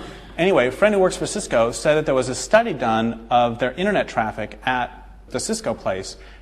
I think 70% of their internet traffic was porn. So she said, okay, let's just drop the women out right away. And then we can also drop out all of they have a bunch of East Indian programmers, so we can drop them out too because they're working like 16-hour days and they don't have time to do anything. So basically what this leaves is a white male just spending 100% of the time looking at porn. And now from my perspective, which is that basically production within our culture consists of the conversion of the living to the dead. That's what production is at base. It's the conversion of living trees to 2x4s, the conversion of mountaintops to beer cans, the conversion of, once again, living beings into dead things. On that level, I'm really glad that they're actually not working, because anything that hinders production, I'm all for it. Oh my God, can I now get sentenced to a mandatory minimum of 25 years for encouraging people to oppose production in the state of Oregon? Isn't that the deal? Or I guess it didn't pass. Okay, so anyway, so I was going to these porn sites, and I got more and more confused because I couldn't. Well, I'll just read some stuff. I guess the question I have is this. If sexuality normally creates, facilitates, magnifies, or manifests, engenders some form of relationship between the participants, if I'm attempting to interact with a photograph printed on a piece of glossy paper or displayed on a computer monitor, what or whom precisely am I entering into relationship with? With the photograph? With the women the pictures simulate? Surely not. They have no idea I exist. I have no idea if these women are even still alive. And if they are, they may very well have been asleep when I saw their pictures, or sick in a hospital, or breastfeeding a first child, or making love with their newfound partners, with men or women who listen to them, who talk to them, who interact with them as human beings. They may not. And the point, I guess, insofar as there is one, is that I'll never know. It's important to note that I would certainly be the last person to attack masturbation, which I count only as a positive good, as well as, to steal a joke from Woody Allen, a hobby. A friend of mine calls it an art form. Anyway, I guess the real point I'm trying to get at is this. What disturbed me most about all of this, more than the fact that many photos cut the women into pieces, showing, for example, just a woman's labia twice or thrice life size. There's this great book, by the way, called The Age of Sex Crime by Jane Caputi. And in this book, she makes the connection between the fact that serial sex killers oftentimes mutilate the breasts and genitals of their victims with unnecessary hysterectomies and breast surgery, and also with the way advertising cuts women into pieces to use their body parts to sell things. Like, double your pleasure, double your fun. Give me a break. It's like, what does that have to do with gum? And frankly, when I chew gum, it never happens to me. And it's just weird. So she's got this great book about that. So more than the fact that the photos cut the women into pieces, more than the fact that the poses are stereotypically submissive, reinforcing the mythology of the dominant male and submissive female, more even than the degrading prose attached not infrequently to the photographs, is the photographs are so damn abstract. They're reference. They're signposts. But pointing to what? The photographs do not, in any real sense, exist. No matter how much I may wish to pretend I'm sitting across from a beautiful, intelligent woman who's opening her legs just for me, with whom I've just had a long, delicious, exhilarating conversation about the possibility and necessity of dismantling civilization, you would not believe how hot we both got when she said, "What do you think it'll take to knock out the infrastructure of Las Vegas? Here's what I think." The truth is I'm sitting in a dark room by myself in a creaky, hard-backed, hard-cushioned chair, space heater running, CD of UFO playing Rock Bottom in the background, cats clustered around my feet, books and papers scattered around the floor, plastic bottle of hand lotion at the ready, sweats around my ankles, staring at a computer screen. No matter how much I fantasize, the truth is I'm still all alone. It's still my hand that touches me, nobody else's. Nobody's body but my own enters this picture, except when one of the cats tries to jump on my lap, which I discourage very quickly. But looking at the pictures, I find myself rather more sad than aroused. Not only relationality, but memory and imagination have been replaced in this scenario by flatness, by a photograph. I can foresee a day when we do away even with the hand lotion, and having already excised all senses save the visual and slightly the tactile, we go ahead and do away with the senses altogether, simply hooking up the internet directly to my brain, allowing me to think I've had an intense experience of relating to another human being, when I'm no longer related even to my own body, much less to the body of any other, and very much less so if I confronted any other as a whole. It's a great line by a Canadian lumberman. When I look at trees, I see dollar bills. There's an article in The Independent a while ago that talked about how the insurance industry, not exactly a hotbed of environmental extremism, stated that within 50 years, the economic cost of global warming stands to surpass the value of the total world economic output. Note that that's economic cost and doesn't speak to the disappearance of ice caps, oceans, rivers, forests, blah, blah, blah. And the author of the article recognized this, stating, for example, that, quote, a basic misunderstanding of our global governors in the IMF, WTO, and so on is to believe that abstract economic theory is more important than the real world. Today, the front page of the San Francisco Chronicle carried an article titled, "Two Rookies Kill Fellow Cop Making Arrest." Evidently, the two police officers shot someone, a black man, whom they didn't know was a cop. It's unclear what they thought, other than the obvious, that he was a black man in Oakland. The paper reported that the uniformed officers were overcome with grief when they realized what they had done. And what they had done was not to kill a black man, but a cop. Evidently, there's a difference. A huge one, of course. I don't see a black man, this black man, standing in front of me. I see a nigger. Or rather, I don't see anything at all, but I project into this space where a black man, this black man, would be standing were he to exist, what I want or need to see. I see a tool, a live tool, if I follow the logic of Aristotle. I see someone to pick my cotton if I'm a southern slave owner. I see someone standing in the way of oil exploration if I work for Shell. I see a scumbag criminal if I'm a cop. I see somebody I must intimidate out of voting if I'm an 1870s Democrat or a 2000 Republican. So the reason I stopped looking at porn after about a month for a couple reasons. One of them was that I was done with the research, and when I finished writing about slavery, I quit reading that too. And the other reason was I found that it was affecting my spontaneous fantasy life. That I've heard about men, especially, who will, when they see a woman, they'll undress her. And that's never been my deal. If I see someone I'm attracted to, the first thing I will think is, what would it be like to blow up a dam with her? And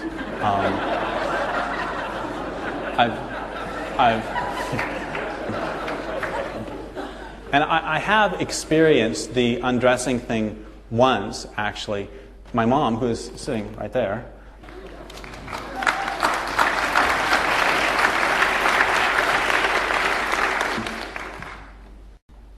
oh, she's going to hate this, but I'm going to do it anyway.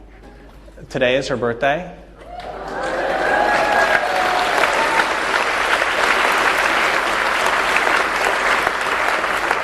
So I was thinking, what might be kind of fun is if we all sing her happy birthday. So, a one, a two. Wait, that's take me out to the ballpark, isn't it? Oh, her name is Mary. Stand up. I have to stand up? Oh, have her stand up?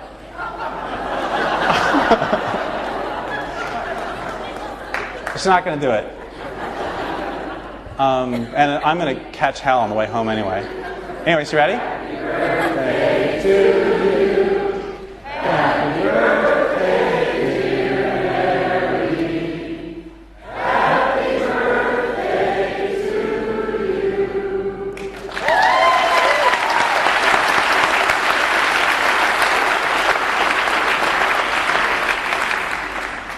Okay, now back to the apocalypse.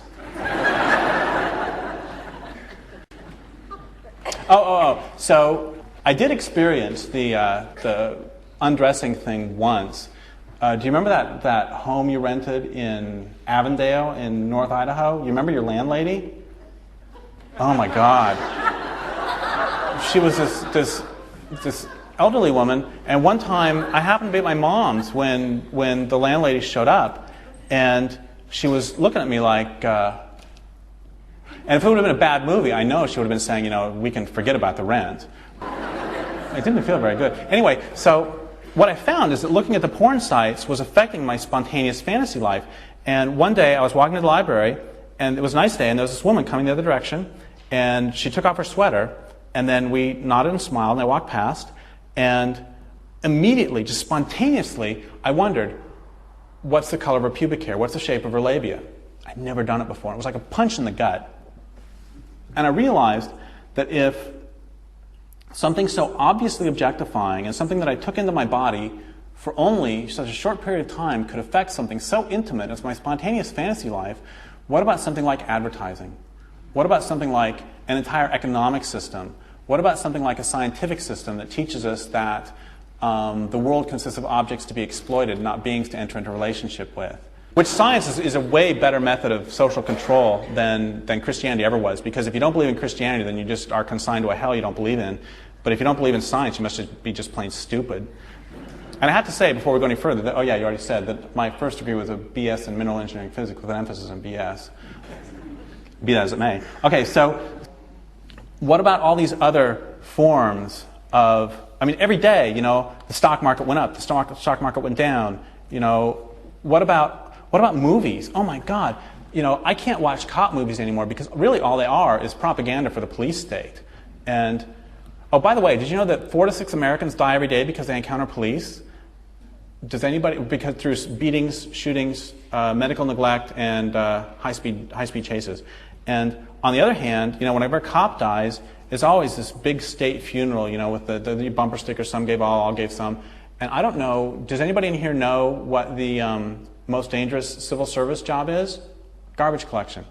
Way more dangerous. But you never see a big state funeral. And when's the last time you saw a Tom Cruise movie where this intrepid garbage man is cleaning up the mean streets of LA? So, is it okay if I swear? Yeah. I was going to say that I've never actually said the F word in a church before, but then I realized I was in a Unitarian church. Does that count?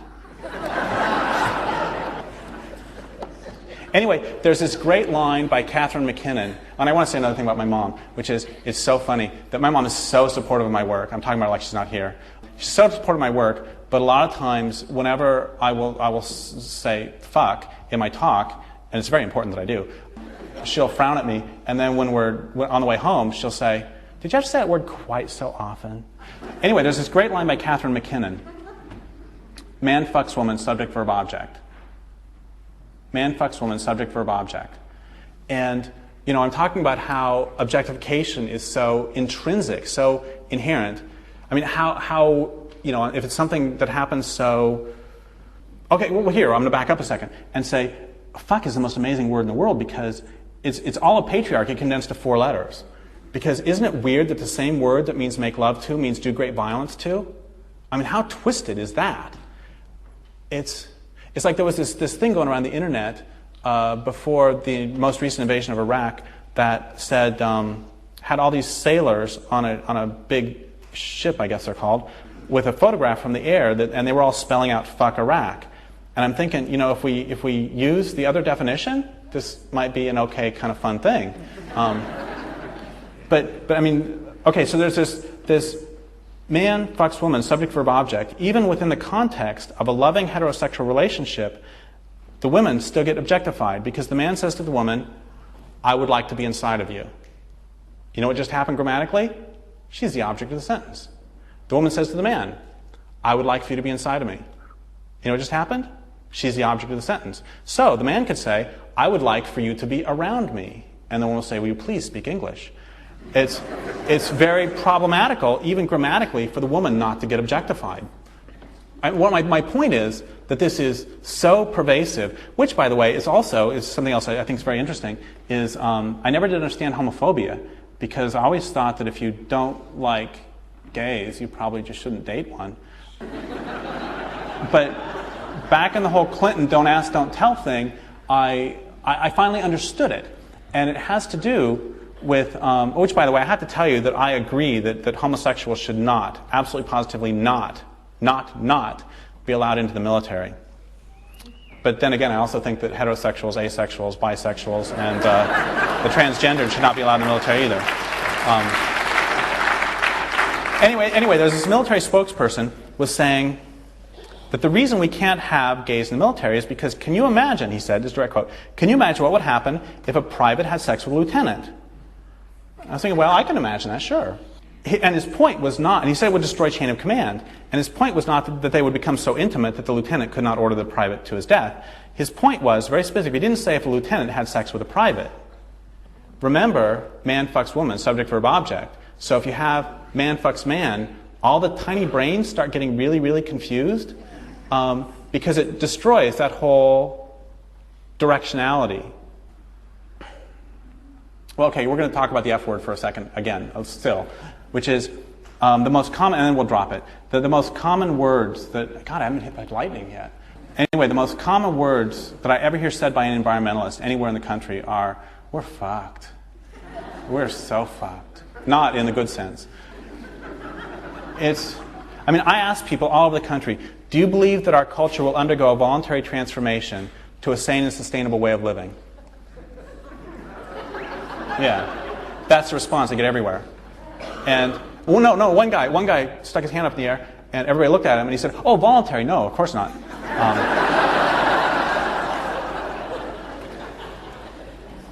So the next question is, if you don't believe that our culture is going to undergo a voluntary transformation to a sane and sustainable way of living, what does that mean for our strategy and for our tactics? And the answer is we don't know, because we don't talk about it. Because we're so busy trying to pretend that we have hope that we can't allow ourselves to recognize. And I have to tell you, I actually don't think that things are as bad as they seem. I think they're about 300,000 times worse. A couple years ago, a friend of mine from Northern California was working on pesticide issues. She called me up one night and said, I can't take it anymore, it's getting to me. It's just killing me. And, I mean, just the horrors of the pesticide use. I said, yeah, I understand. And she said, unless it's stopped, the dominant culture is going to kill everything on the planet, won't it? I said, yeah, everything it can.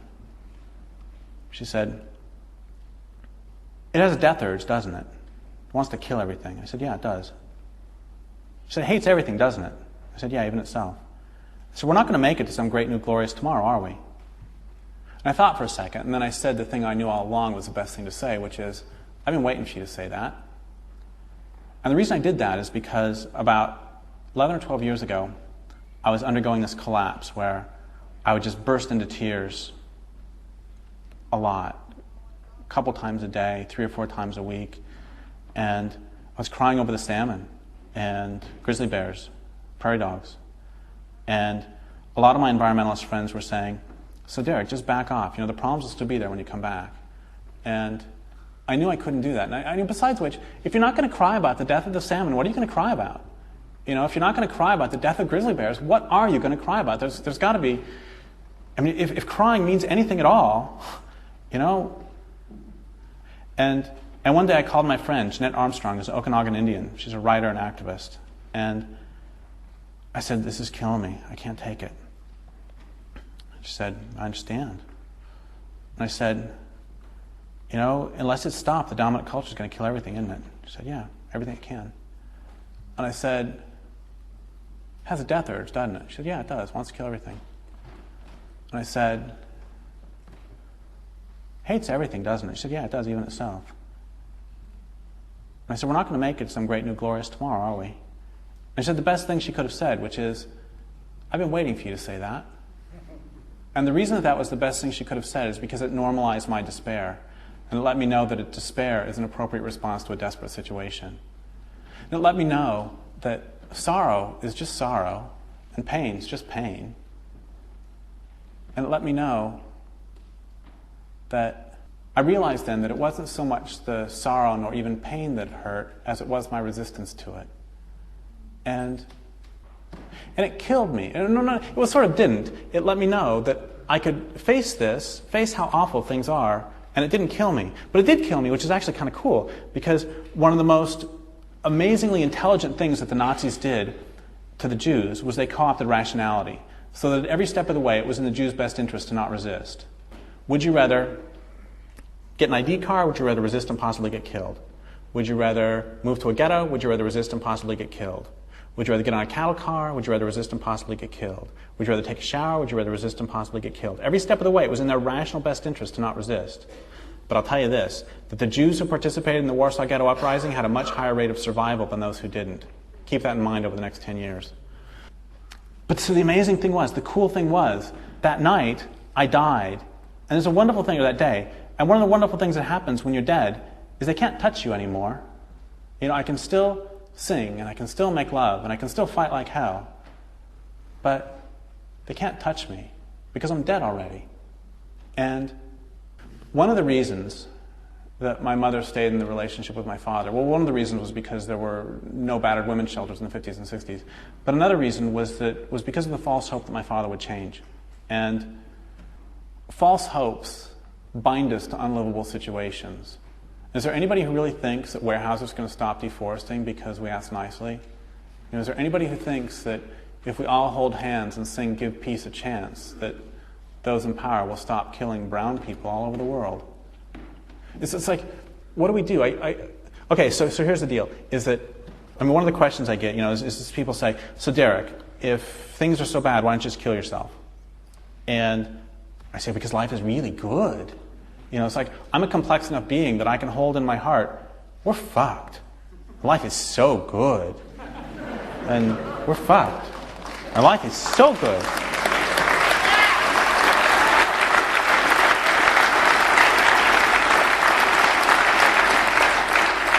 There's this idea that if you recognize how bad things are, that you have to be miserable. But the truth is, I'm really sad, and I'm really happy, and I'm really full of hate, and I'm really full of joy, and I'm really full of love, and I'm full of all these things. Oh my God, I'm allowed to feel more than one thing at a time? What's that? Or it's like the other day, I was lying by this pond right near my home, and I was looking up at the sky, and there were the sun was coming through the redwood needles, and I was thinking, oh man, what more could anybody want? Social life would be nice, but okay. So that's that. And then the other question I get sometimes is, if things are so bad, why don't you just party? And my answer to that is, well, I don't really like parties. And there's this great Irish proverb: is this a private fight or can anybody enter? And so I don't. That question about, if things are so bad, why don't you just party, or why don't you just quit, that bothered me for a long time until I finally got an answer to it, which is I realized that question reveals nothing more nor less than an incapacity to love. Because if you're in love, you act to defend your beloved. And of course results matter to you, but they don't matter to whether you make the effort. 6 guys with machine guns burst in on a woman and her 3 children, and does she say, let's have a margarita, boys? It's like she does whatever is appropriate to the circumstance. And this guy wrote me from Spokane not very long ago and said that he had a 15-year-old son who is really active and working for social justice and all those groovy things. And his son is great, and he's really concerned that his son might not be active later because he didn't know how to give his son hope. He didn't want to lie to his son, but he didn't know how to give hope. And I said, don't try to give your son hope. Give him love, and he'll be active. I've been bashing hope. I'm not a big fan of Buddhism, but there's this line I love, which is that hope and fear chase each other's tails. And there's another part that I think is really cool about the whole hope thing, which is, I've been bashing hope for a couple years now. And in Colorado not very long ago, 2 weeks ago, somebody from the audience said, so can you define hope, please? It's like, oh shit, I never did that. And so I don't know what do I mean by hope? It's like all the environmentalists I know, we're just hanging on by our fingernails, hoping and praying that grizzly bears and salmon and prairie dogs and whatever our favorite creatures are hang on for another 20 years until civilization comes down. We're just that's what we're hoping for. Hope. What's hope? And then somebody asked me, so then I turned to the audience and said, I don't know. So can somebody tell me what hope is? And it was so cool because different people gave different parts of it. We came up with a definition I think is really good, which is hope is a longing for a future condition. At first we had hope as a longing for a desired future condition, but you don't hope for a really crappy future condition. So hope is a longing for a future condition over which you have no agency. Because you don't have hope. I don't hope that I have dinner tonight, I can just go have dinner. On the other hand, I hope that the next time I get on an airplane, it doesn't fall down. And I've realized it's like I don't hope that coho salmon survive. I will not allow the dominant culture to drive coho salmon extinct. I will do what it takes. Anyway, there's this student I had at the prison who wrote this great book about this guy who gets kidnapped and put through a 12-step recovery program for his addiction to Western civilization. And it's great. It's really, really good book. He's a great writer. Early on in the book, these people come in with their intervention, and he stands up, and he gets shot with a stun gun. He says, I was tired. I was 20,000 volts tired. And late in the book, he's got these things called E-bombs, which are the coolest things in the world. What an E-bomb is a bomb that you set off, and it destroys all electronics within like a 2-mile radius. In the book, he calls them time machines, because you set one off and you go back 150 years. So in the book, the characters are carrying, and by the way, they tell you how to make them, I believe it was in the Popular Mechanics about 15 months ago, and if you get it from the library, use somebody else's library card. Somebody you don't like. Anyway, in the book, they're carrying an E-bomb in a casket, and the main character comes up and says, "So who died?" And somebody else says, "Philosophy." And then they put the casket on the plane, and it's a little private plane, and they take it up over the Bay Area, and the main character's thinking, "There's a problem with our plan." And then they drop it in 5, 4, 3, 2, 1, and then the plane, of course, goes down. And then also one of the characters keels over because he's got a pacemaker. And the reason he did that is to show that any action we do, even one that is ostensibly nonviolent, is still going to cause death. And his point is not to say we shouldn't be doing this. His point is, if we're civilized, our hands are dirty already. We got blood all over them. So let's just dive into it and see what happens. I'm paraphrasing. Anyway, so the point is, he says, the reason he said that thing about who died philosophy is because his point is, when philosophy dies, all that's left is action. And lately I've taken to saying, when hope dies, what's left is action. Okay, so I think it's time to move on. And I was going to write this book, and I get to about here, and my publisher says, if you're going to write about hate, you got to write about the Holocaust. And I told him I can't do it. And the reason I couldn't do it is for two reasons. One of them is I really strongly objected to the word "the," because at the same time that the Nazis were killing Jews, they were killing Roma, Gypsies, they were killing Slavs, Russians, they were killing intellectuals, homosexuals, anarchists, Jehovah's Witnesses, Seventh-day Adventists. I'm sure I'm leaving off a lot of groups. At the same time, the Japanese were systematically killing Chinese. You go back 15 years, you get Turks killing Armenians. You go forward 10 years, you get Americans killing Koreans. 20 years, Americans killing Vietnamese. It's like, so I can't use the word "the." And then the other reason I couldn't write about it is because there's been so much good stuff written about it. Just, Viktor Frankl, Primo Levi, Zygmunt Bauman, Erich Fromm, Raoul Hillenberg, just good stuff. And what can I say that's new? And then I finally remembered something that a friend of mine said to me, which was that Hitler's big mistake was that he was about 100 years too soon. Because society and technology hadn't progressed to the point where anyone could achieve the level of control that Hitler and the Nazis wanted. I mean, Hitler didn't have fingerprint technology, much less face recognition software. And I'm sure you know the thing about the Super Bowl a couple years ago, where everybody who went in, they scanned their face because they were looking for chemical company CEOs to get them for poisoning the planet. They were looking for people who'd written bad checks. Hitler did not have an army. The Wehrmacht couldn't even fight on two fronts, much less. How many countries is the U.S. military in? I think it's like 120, or maybe that's McDonald's. I get them confused. Oh, by the way, in 2000, which was under Clinton, not Bush, the United States military came out with their Joint Vision 2020 statement, which is their vision for the next 20 years. And what they stated was that their goal, this is them, this is not some commie like Chomsky or something, what they actually stated that their goal is, quote, full spectrum domination. It's like, that's really all there is to say about any of this. Thank you very much. Good night. What else? GPS scares the hell out of me. Oh my God, and there's this thing. Right now they cost about 5 cents a piece. They're going to put them down. As soon as they get them to a penny a piece, they're going to put little chips in basically every consumer item you buy. So when you go into a store, it'll broadcast who you are, how much you paid for it. And this isn't even the feds. This is stores, so they can serve you better. Because if you paid, $30 for a shirt, then they'll steer you to the $30 shirt section. Wink, wink. So the point is that that level of control that Hitler wanted could not yet be achieved. Okay, I need to say, what I'm going to do is I'm going to say 2 things, and then I'm going to read a short thing, a long thing, and then 2 short things. Okay? Okay, so the things I need to say, first off, if you perceive the world in utilitarian fashion, the world will congeal for you into 4 groups. Well, what I need to say before that is the end point of civilization, the end point of a utilitarian worldview, is assembly line mass murder. If you perceive the world in utilitarian perspective, that is, how can I use everything, the world congeals for you into 4 groups. The first group is the exploiters. It's those who have the right to consume everyone around them. Okay? And it's their job to appear very much like human beings. The second group are those to be exploited. And this is from the perspective of those in power. And it's best if you can get them to exploit themselves through the rhetoric of production. What's wrong with you? Why don't you get a job? Why aren't you a productive member of society? You must be lazy. And if that doesn't work, then there's always the point of a gun.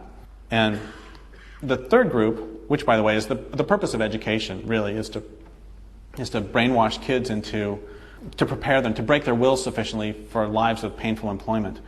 The second group, those to be exploited. The third group is those who resist. And what you want to do with them is you want to eliminate them in as spectacular a fashion as possible. That's the theater of terror. That's why lynchings were so often grotesque and so public, is that if my neighbor is now hanging long-necked from a tree, I'm probably going to go ahead and give the buyers the price. I'm not sell my produce at the price that the buyers are going to give me. Or, if you see enough people beaten up by black-clad armored policemen, you might think,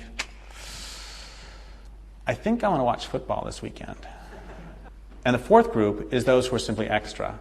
And basically, they're on land that you want, and so what you need to do with them is just get rid of them in as inexpensive a manner as possible. It's great if you can... Well, that was the American Indians. That's still the indigenous the world over. That was the Jews and Slavs and Russians. That was the Chinese. That's the Palestinians. That's anybody who's on land that you deserve and that you can put to better use. And once again, you get rid of them inexpensively as possible. It's best, if they'll just starve, that's great. That's the best of all. You might have to do some little shooting here and there, but once again, just get rid of them. Doesn't matter. That's almost all the natural world. That's the trash fish, the trash trees, anybody who's in our way. Got to get rid of them. Because it's much better. It's a decadent old growth forest. It's much better if we can make it productive. Okay, so that was the one thing. The other thing I had to say before I read the big section is, I have to read a small section, which is, in front of the gas chambers and crematoria were well-kept lawns and flower gardens. Often as those who were about to die arrived, they would hear light music, played by an orchestra of young and pretty girls, all dressed in white blouses and navy blue skirts. The men, women, and children were told to undress so they could be given showers. They were told, most often pleasantly, to move into the room where they would soon die. As Zygmunt Bauman observes, rational people will go quietly, meekly, joyously into a gas chamber, if only they're allowed to believe it's a bathroom. Now the big section, which isn't that big. Unless it's stopped, the dominant culture will kill everything on the planet, or at least everything it can. Each Holocaust is unique. The destruction of European Jewry didn't look like the destruction of the American Indians. It couldn't, because the technologies involved weren't the same, the targets weren't the same, and the perpetrators weren't the same. They shared motivations in certain aspects of their socialization, to be sure, but they weren't the same. Similarly, the slaughter of Armenians and Kurds by Turks didn't and doesn't look like the slaughter of Vietnamese by Americans. And just as similarly, the Holocaust of the 21st century won't, and do not already, look like the Great Holocaust of the 20th. They can't, because society has progressed. And every Holocaust looks different depending on the class to which the observer belongs. The capital H Holocaust looked far different to high-ranking Nazi officials and to executives of large corporations, both of whose primary social concerns would have been how to maximize production and control, that is, how to most effectively exploit human and non-human resources, than it did to good Germans. The Holocaust looked different to good Germans than it did to those who resisted, whose main concerns may have been how to bring down the system. And it looked different to those who resisted than it did to those who were considered Untermenschen, whose main concerns may have been staying alive, or failing that, dying with dignity. Manifest Destiny looked different to Indians than it did to J.P. Morgan. American slavery looked different to slaves than it did to those whose comforts and elegancies were based on slavery. What will the Great Holocaust of the 21st century look like? It depends on where you stand. Look around. If you're in Group 1, your postmodern Holocaust will be at most barely visible and at least a price you're willing to pay, as Madame Albright said about killing Iraqi children. The Holocaust will probably share similarities with other Holocausts as you attempt to maximize production, and as when necessary, you attempt to eradicate dissent. This means the Holocaust will look like a booming economy beset by shifting problems that somehow always keep you from ever reaching the promised land. The Holocaust will look like numbers on ledgers. It'll look like technical problems to be solved, whether those problems are increasing your access to necessary resources, dealing with global warming, calming unrest on the streets, or figuring out what to do about too many unproductive people on land you know you could put to better use. The Holocaust will look like houses with gates, limousines with bulletproof glass, and a military budget that can never stop increasing. It'll feel like economics. It'll feel like progress. It'll feel like technological innovation. It'll feel like civilization. It'll feel like the way things are. If you're in the second group, you'll continue to be co-opted into supporting a system that doesn't serve you well. Perhaps the Holocaust will look like a new car. Perhaps it'll look like eating a bar of chocolate I believe that 60% of the chocolate in the world is tainted by slavery. I think it's 60%. Perhaps it would look like lending your talents to a major corporation, or more broadly toward economic production, so you can make a better life for your children. Perhaps it would look like working as an engineer for Shell or on an assembly line for GM. Maybe it would look like basing a person's value on her or his employability or productivity. Maybe to feel like continuing to do a job you hate that requires so little of your humanity, because no matter how you try, you never can seem to catch up. If you're in the subsection of the third group who might someday resist but don't know where to put your rage, the Holocaust might look like armed robbery, auto theft, assault. It might look like joining a gang. It might look like needle tracks down the insides of your arms might smell like the bitter, vinegary stench of tar heroin. Maybe it smells minty strong like menthol, like the sweet smell of crack brought into your neighborhood at the behest of the CIA. Or maybe not. Maybe it's the unmistakable smell of the inside of a cop car and a vision through that rear window of a little girl eating an ice cream cone, with the knowledge that never in your life will you see that side again. Maybe it looks like Pelican Bay or Marion or San Quentin or Leavenworth, or maybe it feels like a bullet in the back of the head and leaves you lying on the streets of New York City, Cincinnati, Seattle, Oakland, LA, Atlanta, Baltimore, D.C. If you're a member of the subsection of Group 3 already working against the centralization of power, against the system, then maybe from your perspective the Holocaust looks like rows of black cloud armored policemen that smells like tear gas. Maybe it looks like lobbying a Congress you know has never served you. Maybe it looks like the destruction of place after wild place and feels like an impotence sharp as a broken leg. Maybe it looks like staring down the barrel of an American-made gun in the hands of a Colombian man wearing American-made camel fatigues, knowing that your life is over. For those of the fourth class, the simply extra, maybe it looks like the view from just outside the chain-link fence surrounding a chemical refinery. Maybe it smells like Cancer Alley. Maybe it looks like children with leukemia, children with cancer of the spine, children with birth defects. Maybe it feels like the grinding ache of hunger that's been your closest companion since you were born. Maybe it looks like the death of your daughter from starvation, the death of your son from diphtheria. Or maybe it feels like nothing. Maybe it sounds like nothing. Looks like nothing. What does it feel like to be struck by a missile in the middle of the night? A missile traveling faster than the speed of sound. A missile launched 1,000 miles away. Maybe it feels like salmon battering themselves against dams, monkeys locked in steel cages, polar bears starving on a dwindling ice cap, hogs confined in crates so small they cannot stand, trees falling with a chainsaw, rivers poisoned, whales deafened by sonic blasts. Maybe it feels like the crack of tibia under the unforgiving jaws of a leg-hold trap. Maybe it looks like the destruction of the planet's life support systems. Maybe it looks like the final conversion of the living to the dead. As much as I cannot help but see the similarities between prisons and concentration camps, it seems to me a grave error to count on Zyklon B dispensing showers to mark the new Holocaust. Perhaps the new Holocaust is dioxin and polar bear fat, metam sodium in the Smith River. Perhaps it comes in the form of decreasing numbers of corporations controlling increasing portions of our food supply, until as now 3 huge corporations control more than 80% of the beef market, and 7 corporations control more than 90% of the grain market. Perhaps it comes in the form of these corporations and the governments which provide the muscle for them, deciding who eats and who doesn't. Perhaps it comes in the form of so much starvation we cannot count the dead. Perhaps it comes in the form of all of these and many others I couldn't name even if I were able to predict. But this I know. The pattern has been of increasing efficiency in the destruction and increasing abstraction. Andrew Jackson himself took the scalps of the Indians he murdered. Heinrich Himmler nearly fainted when 100 Jews were shot in front of him, which was one reason for the increased use of gas. Now, of course, it can all be done by economics. And this I know too. No matter what form it takes, most of us won't notice it. Those who notice will pay too little attention. We will follow the rules laid down by Noah and his remaining sons. We will walk backward to not see our Father's nakedness. It doesn't matter how great the cost to others, nor even to ourselves. We will soldier on. We will, ourselves, walk quietly, meekly, into whatever form the gas chambers take, if only we're allowed to believe they're bathrooms.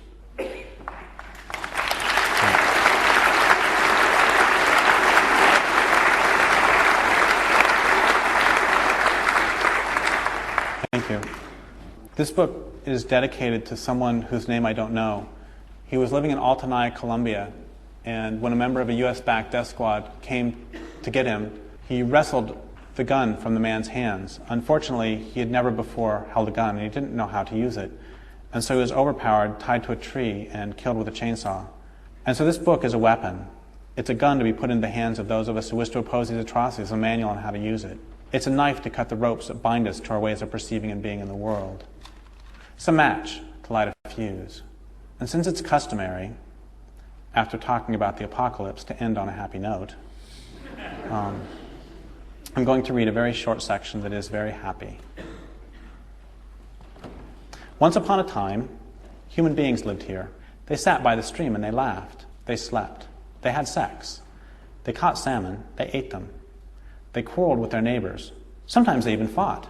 Their children lived here and their children's children and so on forever, eating the children of the salmon, quarreling with the children of the neighbors, fighting the children of the neighbors, celebrating with the children of the neighbors, marrying the children of the neighbors, and having children with the children of the neighbors. They lived and slept in the sun. They felt the sun on their faces in the morning. At night, when they were tired, they went to sleep. The next morning, they got up, and they sat by the stream, and they laughed. This is how human beings lived. The biblical story of Noah and Ham ends with the cursing of Ham and his perpetual enslavement. Exit stage left and on with the play. Of course that's how the story would end, because it was told by the successors to Noah. But I envision another ending to this story, one that tells of events from Ham's perspective. Ashamed, impoverished, stripped of everything he once thought of as his birthright, Ham leaves the only way of living he has ever known. He trudges through forests, for the region has yet to be deforested, and he weeps for days. He misses his home. He misses his father. Ham knows he can never go back. Seeing his father in all his nakedness has caused something inside him to shift. In time, Ham begins to walk easier. He meets other groups of people who live in ways he hasn't known, lives that barely seem possible. Your father made you a slave, they say. But what's a slave? We don't know that word. Ham lives among these people. It doesn't take long before he feels something he's never felt before. A happy, fecund sense of freedom. In this version of the story, Ham never returns to his former home, and soon cannot imagine what could have held him there in the first place. Thank you.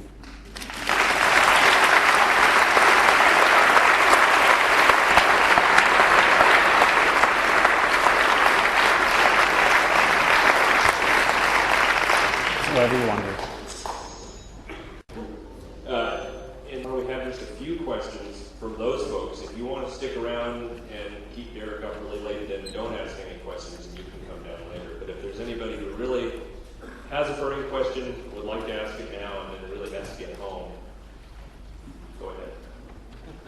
Okay, so we'll just wait until they leave and then gossip about them. Right. You have a long drive, yeah. Is there any truth that the United States is China's landfill?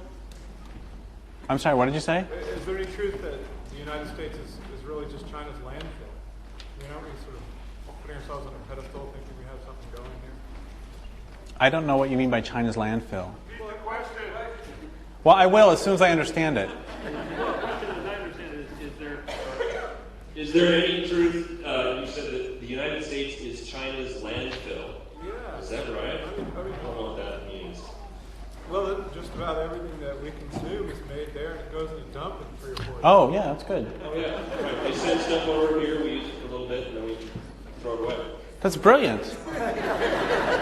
So it's the damn commies. Well, also, So the question, can you, that's good. Did you hear it in the back? That's brilliant. So, yeah, it's kind of a biophysical observation. Stuff is made in China, it comes over here, we use it for a little while, and then we throw it away.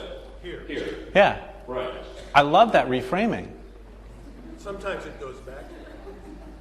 Yeah, I think we do send bales of plastic over there. But I think they're to Malaysia or something. That's good. I think it's a symbiotic relationship. Wait, you should answer these. I don't know.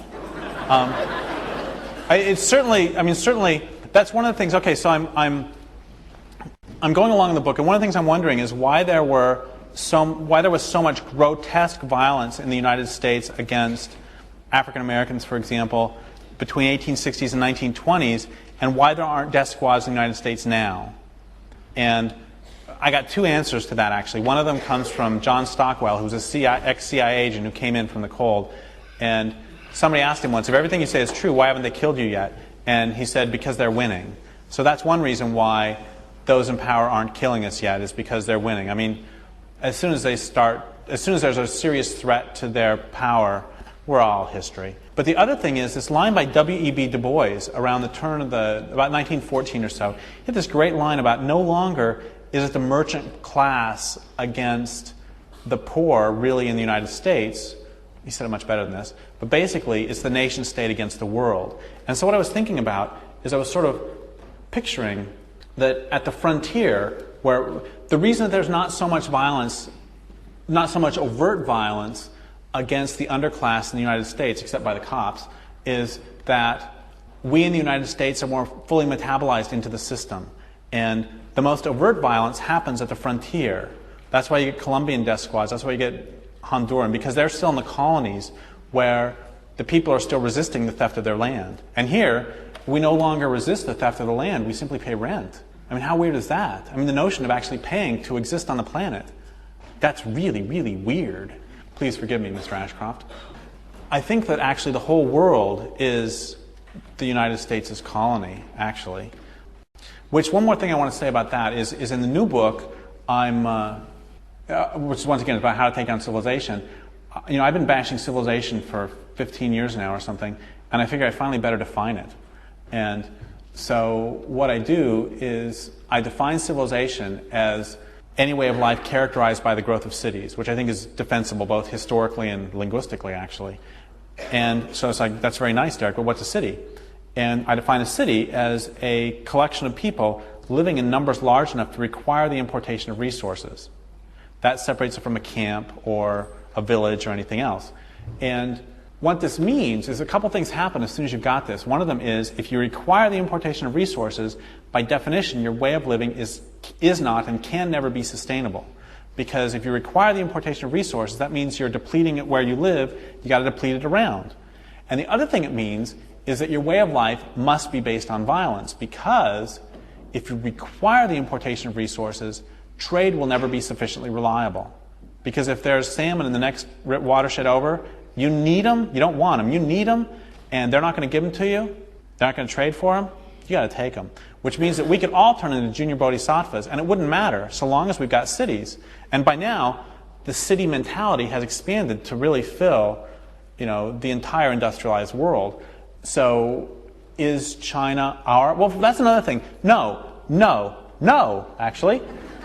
China is not our plantation. It might be yours. It's not mine. Actually, mine is Bangladesh, I believe. But yes, it is ours. But I also try to separate. It's like, people say, even people against the war in Iraq or Syria or wherever they're going to invade next, is a lot of people say, well, we invaded Iraq. It's like, you know what? I didn't invade. I don't think did anybody in this room invade? You all come back? It's like, you pay taxes?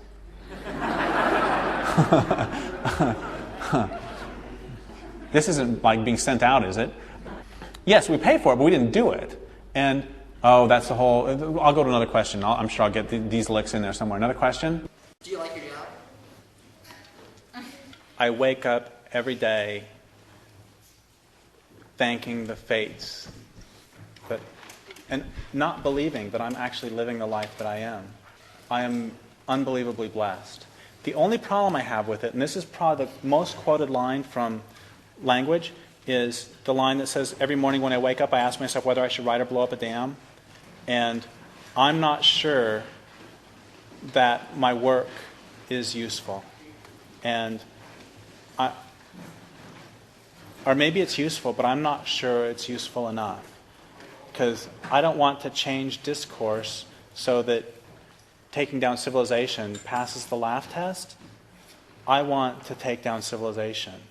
And we all know that, what I say is that, I write books and activists do their campaigns and file lawsuits and scientists study and politicians and business people lie and delay and salmon die. And we all know that it's not a lack of books or activism or studies or anything else that's killing a salmon. It's the presence of dams. And sometimes, I sort of recognize that to be a writer is almost by definition to be chicken shit. And that's the only thing I don't like about my life. No. The only thing I don't like about my life is it's firmly in the center of civilization. Moment by moment, I love my life. I can't even believe I'm living it. Question? I know you talked about it in language, but can you expand a bit on your relationship with existentialism? Or how it affects your life? What was the last phrase you said after existentialism? Just how it affects your life. How was your relationship with it? I know you mentioned that. Can you tell me, please, what is existentialism? What it is? Yeah. As in you don't know? Yeah. It's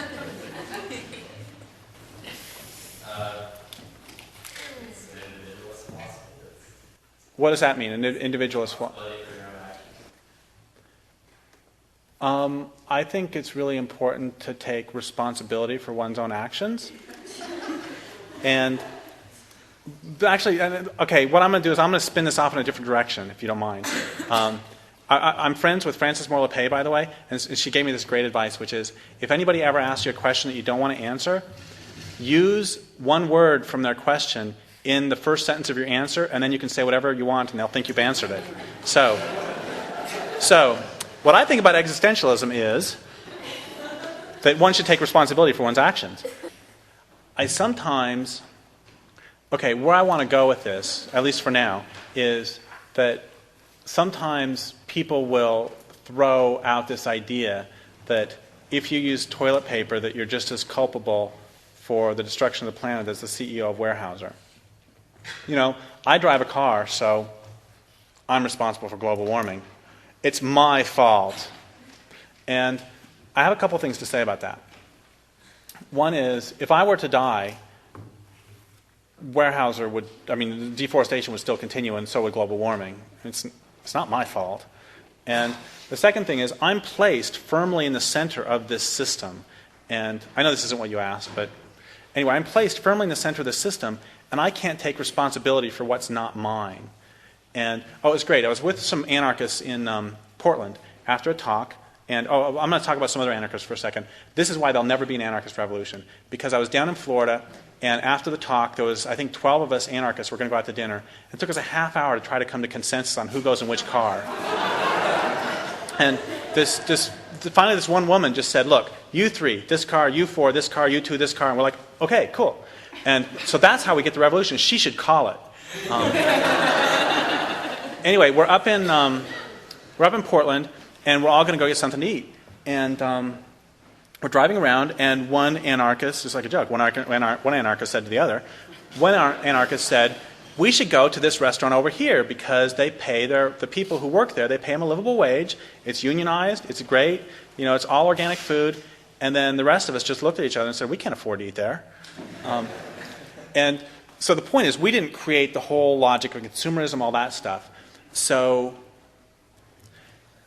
I'm going to jump tracks here. And I was in Spokane a couple years ago I was doing a talk, and I was going to do a radio interview first. And the guy on the radio said, Indians exploited salmon too. And I said, no, they didn't. They ate them. And he said, what's the difference? And I said, well, they gave them respect for their spirit in exchange for the flesh. And I know it's kind of bullshit, but I didn't know what else to say. And I'm a male, so I have to give an answer. And then afterwards, I went out and I sat by the coyote tree, which you'll recognize from language. And I was sitting there, and the tree gave me the answer, which is, I was asking, what's the predator-prey relationship? What does the predator give to the prey? And the tree gave me the answer, which is, if you consume the flesh of another, you take responsibility for the continuation of the other's community. So I can eat the salmon who is a part of this run. I am now responsible for this river.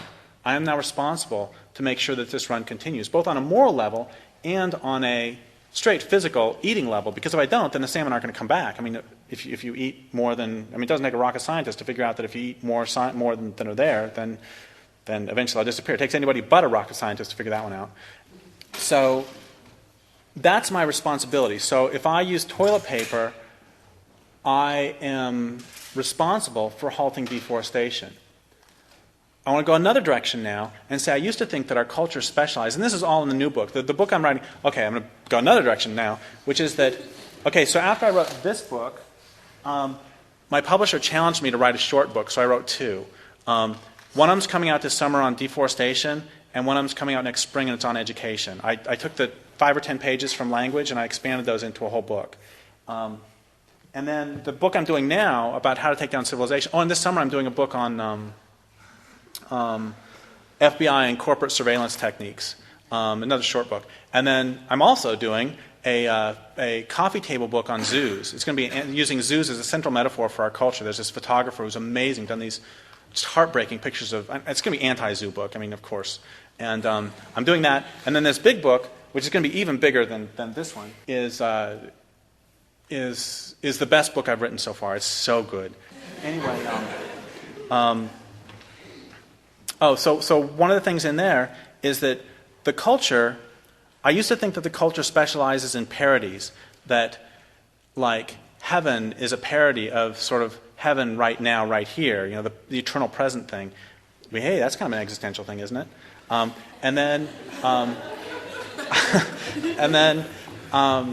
Also, rape is a parody of sex, and war is a parody of play. And those who've read Cultural Make-Believe understand what I'm saying with that. But then I realized, a friend of mine said, no, parody's not right, it's toxic mimic. And what it does is it takes the form and it gives an entirely different content to it. So rape takes the form of sex and gives an entirely toxic content to it. And so our notion of responsibility in this culture, especially like, oh yes, I'm responsible for global warming, is a toxic mimic of our real responsibility. And I'm going to take a jump again and say, one of the things that abused children do all the time, the section I'm writing right now is a big, long section, about 100 pages long. I took a list from Dear Abby where she talked about the characteristics of abusers. Like if you're in a relationship with somebody who has these 12 characteristics, of course, if you're in a relationship with a person with those 12 characteristics, you probably can't see them because of the Lester Laborsky stuff. But anyway, if you do see them, if one of your friends sees them and tells you, then you should get out. And the thing about this list is it's a one-to-one correspondence with the culture at large. The culture is an abusive culture. Jealousy is a big one. That's like the first one she says. If your partner's really jealous, like hyper-jealous, that's a sign of it. And of course, the dominant culture is really jealous of any allegiance except to capitalism or industrial civilization, whatever. Tries to convince you can't live without it. God, we can't live without civilization, can we? Where am I going to get my internet connection? And so on and so on. Oh, here's a great one. Is insensate to the pain of children and animals. Can you say vivisection? Which, by the way, jumping again, I wrote this pretty good article, I think, it was in The Ecologist a few months ago, saying that I actually do support vivisection. I'm absolutely a strong proponent of vivisection with one minor administrative change, which is that the vivisectors can only do the experiments on other vivisectors, in which case I'm all over it. Because the experiments are very important, and they'll recognize that they're very important, and they'll make that sacrifice, I think. And then I would extend it also to like CEOs of pharmaceutical companies and also main shareholders. And they can work on them all they want, and I'm cool. Anyway,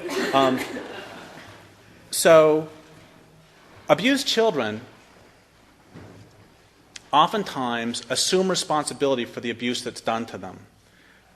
If I would have just cleaned the dishes well enough, my father wouldn't have hit me. If I would have just parked the car here instead of here. And that's crucial when you're powerless. When you're absolutely powerless, you have to take on some power. Otherwise, you'll drive yourself insane. So to start going, I'm responsible for deforestation because I use toilet paper, is an acknowledgement of my powerlessness in the larger scheme of things. But that's really dangerous because the truth is we do have power and we are culpable for something far greater than using toilet paper, which is for not stopping Weyerhaeuser. That's our responsibility, for not shutting down the whole system. My responsibility for global warming is not because I drive a car, having been born into car culture. My responsibility is for not shutting down car culture as a whole, which is much more serious. So that's how I want to take responsibility for my actions. If I eat a hamburger, I am taking responsibility to shut down factory farming. And of course, I want to take responsibility for my actions individually. Like I said, I eat meat, so I don't, except when I'm on the road, except at restaurants, I don't support factory farming. I eat half a cow. I mean, I buy half a cow from a rancher, local rancher, blah, blah, blah. So I try to take that responsibility. But on the other hand, I'm not going to torture myself over using toilet paper. You ask about existentialism, I talk about toilet paper. How's that? Somehow it seems there seems to be this seems to be sort of some sort of connection there between philosophy and wiping my behind.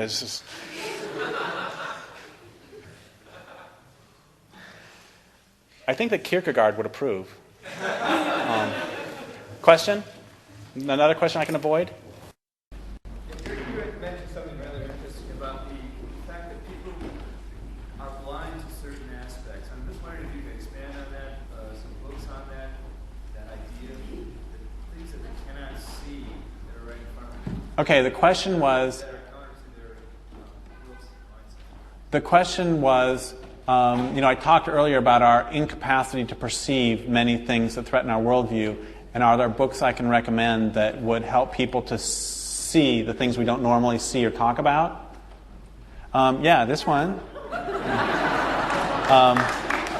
This one. And yeah, the one I'm writing now. A book that was really helpful to me was Neil Evernden's The Natural Alien. Totally blew me away. I read it in 1987 and found it in a library, and there was this huge weight went off my shoulders as soon as I read it because, oh my God, I'm not crazy. Or if I'm crazy, there's at least two of us. It was the first time I realized that I'm not crazy, the culture's crazy. And there's this line in there, that this thing he talks about, it's great. And he actually sort of borrowed this from David Ehrenfeld. And what he said was, okay, imagine you give this impassioned defense of the existence of some creature, and then the person you're talking to then says to you, well, that's all very nice, but what good is it? And he said, what do you do then? And the answer that he gave is you say, well, what good are you? And not to demean them, but to show the stupidity of a utilitarian worldview. So that book was very helpful. R.D. Laing's The Politics of Experience totally blew me away. Great book. If I can only list 3 or 4 books I've ever read that have been just life-changing for me, R.D. Laing's The Politics of Experience. R.D. Laing, The Politics of Experience. Another one that was really important to me was Susan Griffin's Woman and Nature. Great book. Oh, there's a lot of others too, but those were some of the early ones. Woman and Nature by Susan Griffin. Woman and Nature. Great, great book. Very poetic. But all 3 of those, well, Everden's a good writer, but Susan Griffin and R.D. Laing were great writers. Well, Susan Griffin still is a great writer. Another question? Coincidentally, just before I read A Language Overwoven in Words, I read Barbara G. Walker's Restoring the Goddess. Are you familiar with it? In the book, she goes into great depth. She wrote The Woman's Book of Myths and Secrets, a huge tome, it's very famous feminist book. But this is her most recent book, and she talked in great detail about the systematic annihilation of goddess-based religions over the course of history by patriarchal religions. And God has said something in this church, because now I know I'm not going to be struck down by lightning. At any rate, she talks about the systematic... I'm a man, though, so I can say it. She talks about the systematic annihilation of goddess-based religions that were more nurturing and life-sustaining than patriarchal religions. Did you hear that?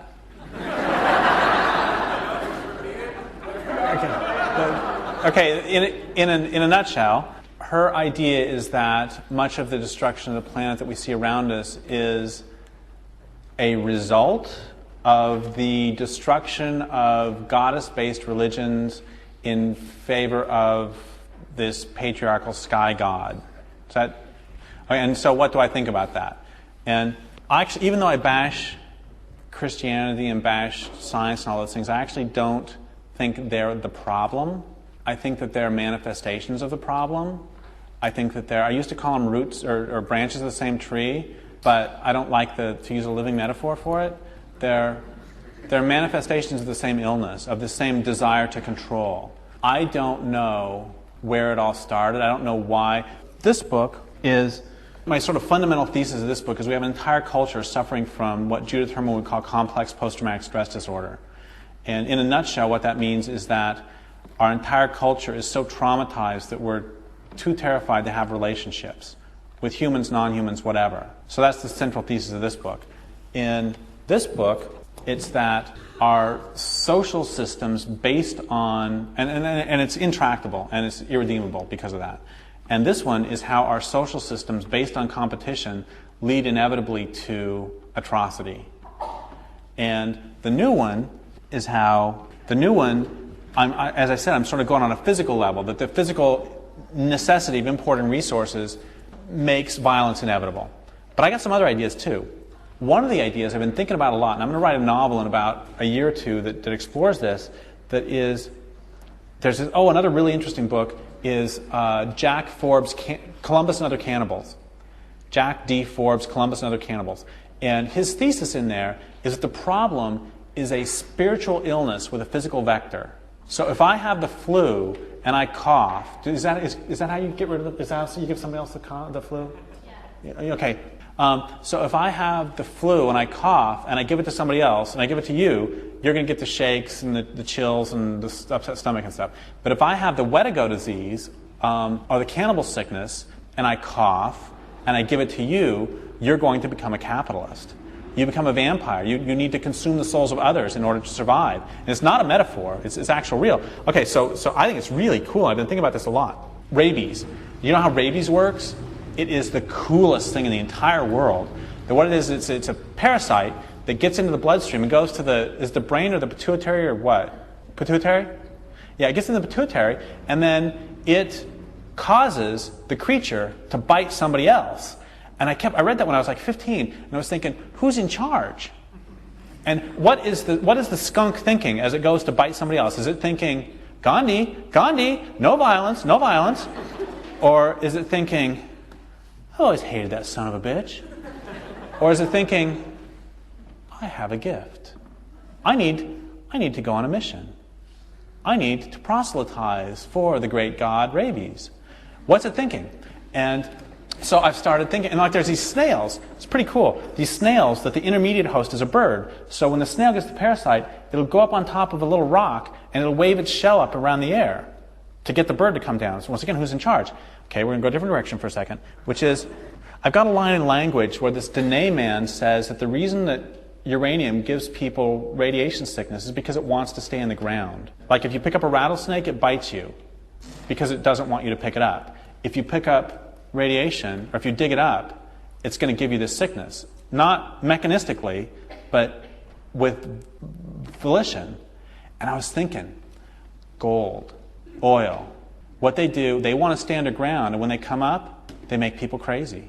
So I've been thinking about that too. I'm going to fix all these things in. And another thing I'm going to put in the book, that it's going to be a big one. And another thing I'm going to put in that... Yeah, exactly. And another thing I'm thinking about, oh, this is terrible to say this in a church, but okay, so I'm thinking, I read this book called The Barbarian Conversion from Paganism to Catholicism. It wasn't a very good book. But the interesting thing is that a lot of the barbarians would convert, yeah, of course, because if they don't, they, But another reason they would convert sometimes was because the Christian priests would do better miracles than the local shamans, whatever. And so I'm thinking, okay, what if we pretend, what if it's all real? What if that's all real? That those are all different gods, and actually, I mean, they're real, it's honest to goodness, not a metaphor, not, sort of Joseph Campbell woo-woo, whatever. But it's real stuff, there's a real being out there. And I was thinking, okay, and what if the Bible actually is true, and all these stories are really true? I'm thinking, there's this God out there, and he's really pissed. And it's like, why is he so nasty? And I'm thinking, it's because he doesn't have a body, and he doesn't like it that other people get to have sex. So he wants to destroy anything that has a body because he's got all this like libido that he doesn't know what to do with. So that's another thing I might throw in there too. But one more thing I want to put in there, and then you. One more thing I want to put in there is that a lot of my American Indian friends tell me that they don't believe that creatures actually go extinct. They think they just go away, and they'll come back when we treat the land better. And so I'm going to go ahead and ruin the ending of the whole book. Should I ruin it? No. Okay, I won't ruin it. I'll ruin it later. Derrick, can I stop you for just a little bit? Yes. Okay. Sure. Thanks. And get you to sign a few books, and then people that want to keep going. Okay. Keep going, and I know they had a question. Well, no. What I'm going to say is afterwards, if you stick around, you're going to be first. And